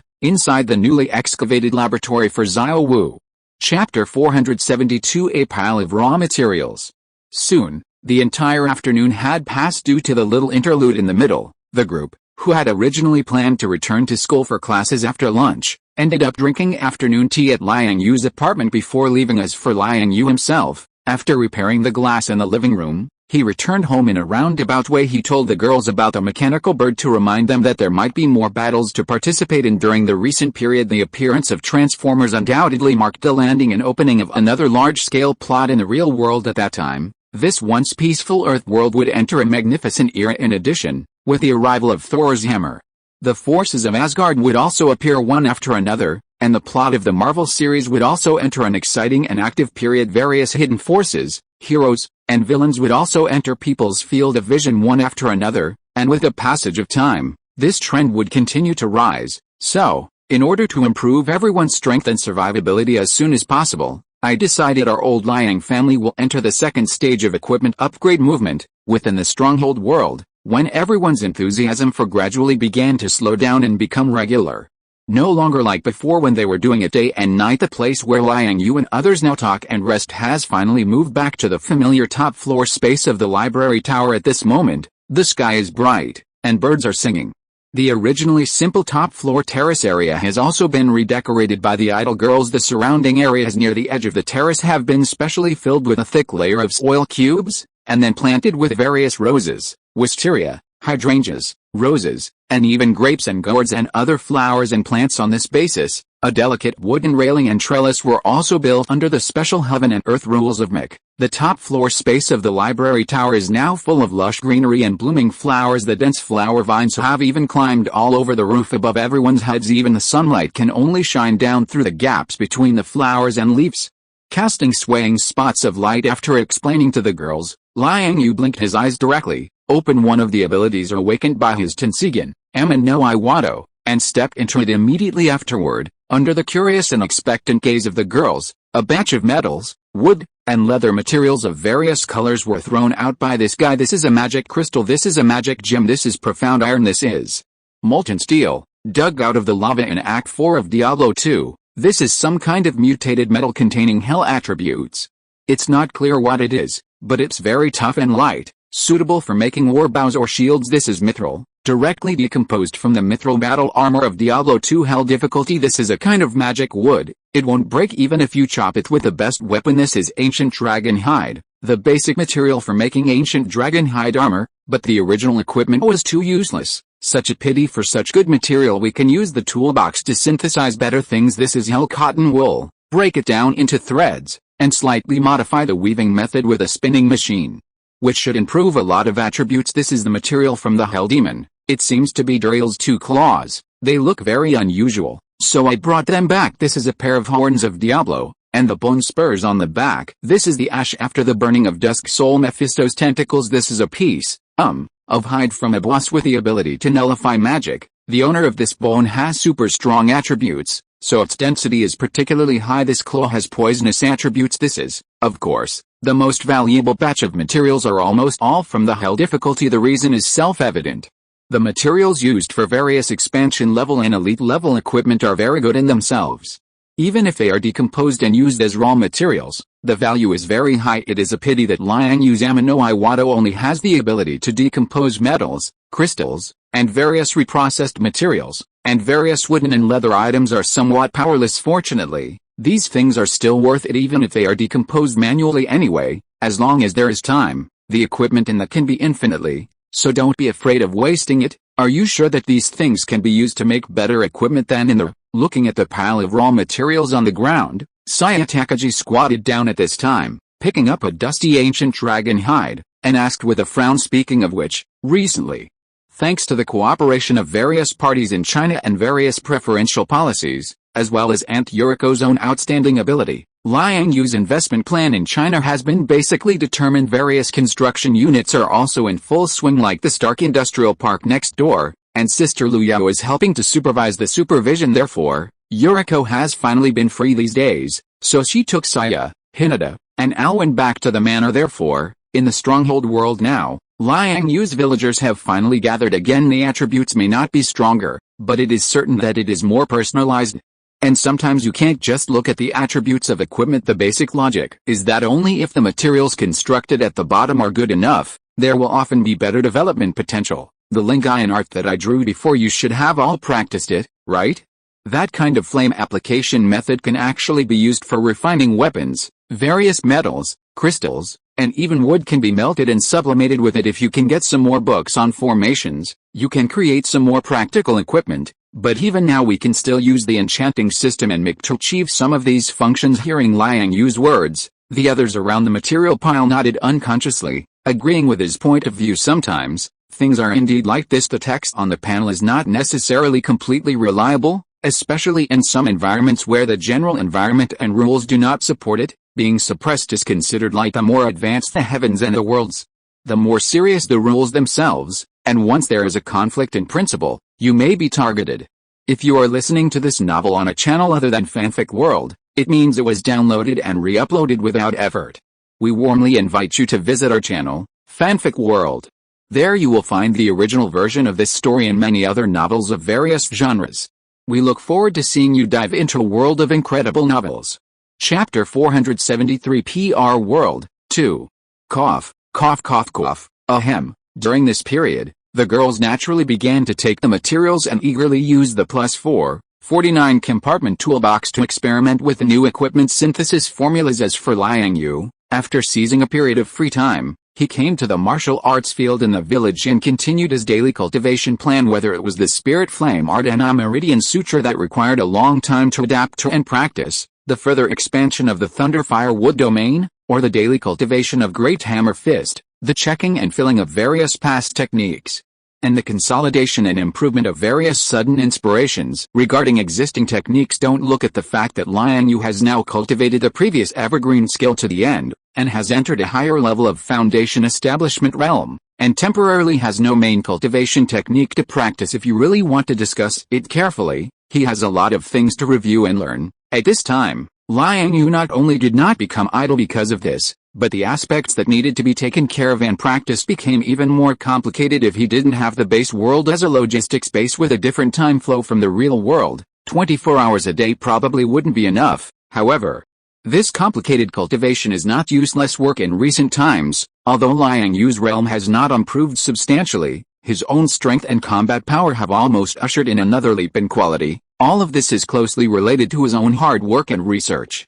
Finally, when he finished his cultivation for the day, took a bath in the artificial hot spring in the village, changed his clothes, and returned to the top floor of the library tower, the first thing that caught his eye was the scene I saw. That at this time, the messy materials originally piled up on the open space were gone, and there were 7 or 8 large storage boxes at the base of the wall of this small house. The girls at this time were either sitting or half lying in the depths of the vine flower shade, with some exquisite refreshments and fresh fruits beside them. In addition, they almost all held a thick book in their hands, looking through it unhurriedly, and occasionally glancing at him with small eyes. The 3 big characters water margin on the book cover were so eye-catching that it was hard to ignore. Even little Vajra, this guy, began to put on airs, on him at his shoulder, a serious monkey face, a picture book. Seeing this scene, Liang Yue was immediately amused. He walked up to them, reached out and took the book from teacher Jingxiang's hand, rolled it into a ball, and tapped her on the head lightly. After that, he also agreed to their wishes with a helpless expression. After receiving Liang Yue's reply,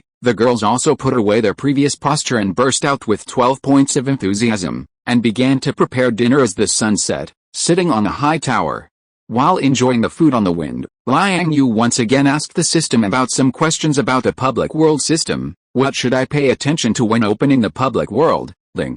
The time flow of the public world is temporarily equal to that of the real world and the base world, and there is a 5-fold difference, but its flow rate is not the same as that of the real world. What do you mean? Are you saying the public world can have a 5-fold time flow difference with the base world, but it's different from reality? Could it be said that the public world and the real world can achieve a 10-fold flow difference, Ling? The host can think so.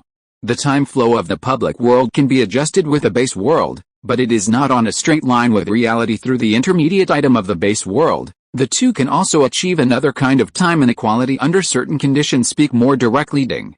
The public world can form a 5-fold time flow difference with the base world, and a 10-fold time flow difference with the real world, but because the entrance to the public world is placed in the base world, therefore, the flow rate between the public world and the base world can be adjusted to a limited extent, and the ratio is between 5 times unequal. Oh, I understand what you mean now. In addition, when the host goes to the public world and other heavens, he can also harvest points and rewards by completing corresponding system tasks at the same time, in order to avoid conflicts with the heavenly Deo rules of that world, or even confrontation.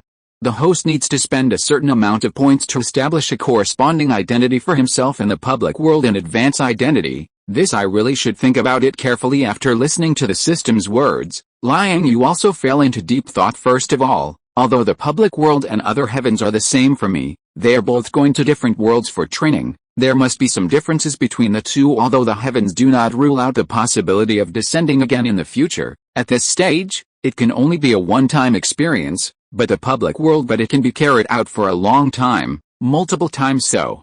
A valid identity is still very necessary. The best choice is to have a stable industry as a development base. Let me think. Water margin period. Northern Song Dynasty, the main active period. Even Yu Fei was not born yet. After a while, Liang Yu quickly understood the key, picked up the meat on hand and drank it all. Okay, it's settled. The time of a meal passed quickly. After cleaning up the messy things on the dining table, Liang Yu, who was full of food and drink, took the girls to the second floor space of the copy dungeon, where the Water Margin hero's biography plain gate was placed. Looking from a distance, I saw that under the illumination of a patch of dim and uncertain torches, it seemed to be just a very ordinary bluestone gate, desolate, dilapidated, and in disrepair, although there are reliefs of several ancient exotic beasts carved on the doorposts on both sides. They seem a bit mottled and dilapidated. There are many missing corners and cracks on the main body of the stone gate. It looks like a piece of scrapped and incomplete thing. Even the copy gates in the previous layer are not as good. It is impossible to associate it with a portal that can be used to shuttle between planes. However, Liang Yu didn't have anything to hesitate at this time. He took the girls behind him closer and pressed one of his palms on the stone gate. The next moment, he directly turned into blue light and disappeared in place. Seeing this, the girls behind him looked at each other a few times, and then they all stepped forward and pressed their hands on the stone gate. Chapter 474 Rebirth Package. A flash of light. Liang Yu and the women who followed closely behind did not directly enter the public world at this time, but came to a special platform. Looking around, the surroundings were chaos and nothingness, and underfoot was a layer of translucent material. From the outside, it looked a bit like a fluid, but at this moment it was completely still and unusually solid. It seems that after the permission upgrade, many of the system's operations have indeed become a lot more user-friendly, different from the special space where Liang Yu was completely forbidden and only his thoughts could move before entering the worlds. This platform was not large, but it did not restrict their actions. This is definitely a considerable improvement. And it also adds some room for him to maneuver before entering the worlds.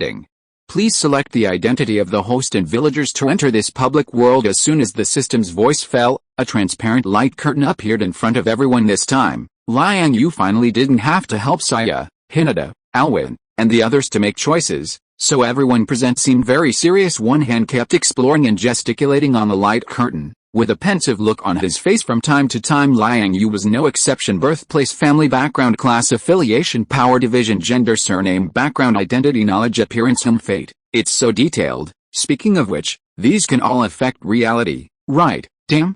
You can even choose your age? System. Spending 1,000 points can directly return you to the state of an infant. Each sub-item can only be selected once in each public world, and it will have many restrictions and the loss of inherent attributes. Only by spending more points can it be possible to become stronger, but it cannot exceed the limit of this world. It is not recommended that the host choose this option. I thought so too. However, aptitude can also be changed. It costs 10,000 points to become a genius. Too expensive. Back and forth. After about a quarter of an hour of checking, Liang Yu had a general understanding of the content on this light curtain. Immediately, he felt like he had discovered a new world for a time. 100 claws scratched his heart. It took a while to barely suppress the excitement in his heart. Of course, this is not to say that he would really personally experience this kind of identity, or even a rebirth package in life. The reason why he couldn't restrain his mood was more because he could now indirectly obtain such a precious channel. This was something he never dared to think about before. Generally speaking, the more you choose in each sub-item, the more points you will spend. With my current net worth, the room to choose is not so free, so I can only make do with it for now. Fortunately, this is just a world with a not very high level of martial arts. There should be opportunities in the future. Thinking of this, Liang Yu quickly took a deep breath, sorted out his mood, and then searched for the necessary factors he needed on this light curtain according to the conditions he had previously envisioned. Then, after about 5 minutes, he completed the matter of arranging his identity. This time that's it. I'm still the same person I am now, but I've changed my identity to down and out little Taoist temple heir. With a light clap of his hands, after the success, Liang Yu turned his head to look at the crowd around him. I saw that at this time, they were still immersed in their respective choices and mental struggles, and each of them was blushing and excited. I want the identity of a down and out shop owner, so I can be responsible for reselling some perfume, cosmetics, and mirrors. Then Saya-chan has to be careful of being targeted. Water Margin is a world with many robbers and bandits. Even in the city, you will encounter officials coming to make trouble. Then what about Mom? How about a refugee who is about to flee to Beijing? Would that be too dangerous? I heard that refugees in ancient times were very dangerous groups. It's okay, it's just a temporary identity. After landing, I will leave the main force as soon as possible, plus the disguise of transformation and disguise. There should be no problem. What about you, Xiang? How about being a female hunter? But Jinxiang, what will you choose? I've already decided. There is a landlord's daughter in the suburbs of Beijing whose family property was taken away by a collateral branch. I also want to become a little Taoist nun, so that the Taoist status on my body can perfectly solve the identity problem. Me too. There is a Taoist temple next to Bianlian that is about to move south. I will stay there. I don't know if it is the Taoist temple that Liang Yue inherited. Is it such a coincidence? It shouldn't be. The Taoist temple I inherited is near Mount Hua. Now I'm just going to Bianlian, but when the time comes, I can also buy that Taoist temple as our activity base and it's settled. I want to become an orphan near Beijing whose land was taken away by the landlord. What about Alwyn? Like Yuriko, become another female refugee. Then what about Rachel? Is there any problem with your identity here? There are very few identities to choose from, the cheapest of which is to become a mutated eagle, but it also costs 300 points. No problem, squeak. As for little King Kong, let me see for you a mutated white-haired monkey, living in the Qinling Mountains, costs 300 points. My habitat is also in the Qinling Mountains. Then when the time comes, Rachel, you will be responsible for picking up little King Kong and bringing it near Bianlian. No problem. Then it's settled. After saying that, Liang Yue turned his head and looked at the women around him. After confirming that they had no objections, he communicated with the system, and then paid the points. The next moment, everyone instantly turned into streamers and was sent into the chaos. Chapter 475 Advent Water Margin. As dawn approached, a sliver of purple light began to rise on the horizon. A faint mist shrouded the space between heaven and earth. On a rugged mountain path, Liang Yue, dressed in a Taoist robe, was leading a lean donkey, slowly making his way along. On both sides of the road were patches of messy weathered grass and rocks, but deep within the grass and stones, vibrant green shoots had already emerged from the dead branches and fallen leaves, quietly sprouting from the soil, adding a touch of life and vitality to the entire hillside. Looking in the direction Liang Yue was heading, at the end of the rugged path, through a large expanse of neat fields and houses, surrounded by ethereal mist, a city was faintly visible. That was his destination on this trip, the capital of the Northern Song Dynasty, Tokyo. Bianlian. Under the arrangement of the system, Liang Yue had arrived in these mountain hills as soon as he landed, and he had stayed overnight in a dilapidated hut, possibly only for hunters to rest and recuperate. Through the coverage of Xiaowu and the panoramic sand table, Liang Yue easily determined the location of Bianlian, and then, despite the hazy morning light, he walked slowly but eagerly towards the city. 500 points spent. The system had prepared for Liang Yue, besides a package containing 2 sets of change of clothes and 10 taels of silver, as well as the official Taoist registration at the chest of his robe, the certificate of the legal abbot of the Liu'an temple. Only the donkey behind him remained. Apart from that, there wasn't even a decent scripture, let alone a martial arts manual or anything like that. To be honest, this treatment didn't seem as good as when he had descended into the world of the 5 ancestors of Shaolin. At least back then, he had the yellow court scripture with him. Thinking of this, Liang Yue turned his head to look at the donkey behind him, which seemed to want to kick him and run to the roadside to eat fresh grass. So he untied the riding gear on its body and waved it into the stronghold world. Inhale, exhale. The energy activity in this world is okay, not as bad as I thought. It's a small surprise, but under the rules of this world, it seems to be somewhat biased towards martial arts and immortal martial arts. The activity of internal energy and blood energy has been significantly increased in terms of magic. Although it's not restricted, it doesn't seem to be of much help either. It can be considered an unbiased middle ground. However, those derived from the power of bloodlines, gravity manipulation, Byakugan, intangibility, Emin no Iwado, yin-yang release, and even abilities, have all been suppressed by several levels. It seems that these power factors and systems are not in line with the heavenly rules of this world. But what's surprising is that those systems and skills derived from the path of professionals are actually amplified here. Home system, what kind of world is this anyway? Please explore it yourself. Host: alright, halt. Hey, I'm talking to you. Stop right there for me. Hey, little Taoist. Oh ho, this kid, he's quite fair-skinned at this moment. Just as Liang Yue was walking slowly, thinking about things with his head down, several figures of varying heights suddenly jumped out from behind the rocks on the side. They were quite sturdy in build, but their appearances were unkempt, with scruffy beards, and covered with the dew of the morning frost. Even though it was still early spring, they were all shirtless, showing off their pectoral muscles. However, this was also in line with Liang Yue's expectations of mountain bandits and highway robbers. I didn't expect that there would be such characters running out to block the road so close to Liang City. It seems this world is not very peaceful. Thinking of this, Liang Yue couldn't help but shake his head, and then looked up at the several bandits who were slowly approaching him in an encircling formation. After carefully distinguishing them, and confirming that they didn't have much bloodlust or baleful aura on them, he was too lazy to pay attention to these newbies. With a wave of his sleeve, a gravity manipulation immediately wrapped the several people in his hand, and then with a gentle flick, he threw them dozens of meters away. Finally, with a few thuds, they crashed into the rocks, soil, and trees on the side of the hill. For a time, wails and screams began to echo in the originally quiet mountains. Without thinking, it was clear that these unlucky guys who happened to run into Liang Yue would definitely suffer broken arms and legs this time. It seems that the suppression of bloodline power here is indeed quite strong. The 2% of power I just used didn't even kill these few people.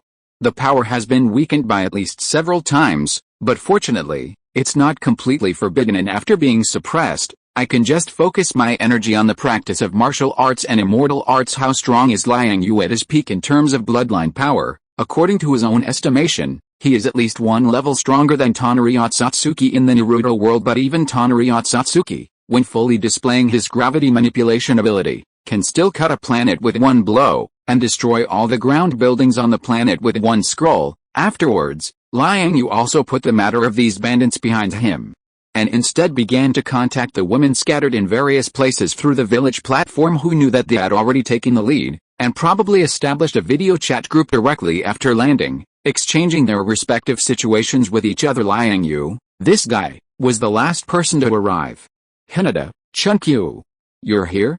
How is it? Is there any danger on your side? Liang Yue, a few petty thieves came to block the road. I threw them on the hill. What about you? Hinata, my current approximate location is in the southern suburbs of Bianlian, and I'm about to rush into the city. Liang Yue, I'm almost there too. I can already see Bianlian City. What about the others? Xiao Zhao, I and Bu Wei are not far from the Taoist temple, and we have already contacted each other, and we are about to go over to meet Takagi Saya. HMPH, I should be in Bianlian City, but the situation doesn't seem to be very good. Although there is a store, it is already on the verge of bankruptcy. It is said that there is also a gang of hooligans who always come to cause trouble. Siko, I'm also in Bianlian City. I'll go find you now. Takagi Saya, really? What identity did Siko-senpai choose before? Siko, she is the daughter of an official who committed a crime, and was originally supposed to be sent back to her original residence, but she seemed to want to overturn the case for her family, so she tried to stay Yuriko. There are probably still dozens of miles to Bianlian, right Alvin? The group of refugees is indeed very dangerous. A few guys wanted to take advantage of me. They were just dealt with Nanrikao. I am near the northwest of Bianlian, only dozens of miles away from the city. If I tidy up, I can probably rush over at noon. Shizuka-sensei, my house is only 7 or 8 miles away from Bianlian City, but unfortunately now there is only a simple small courtyard and 2 acres of vegetable land left, and there is only half a tank of rice left at home. Damn it, those people seem to have arranged a marriage for me, wanting to marry me off. Nanrikao, how that's really you, Shizuka. You can attract bees and butterflies wherever you go.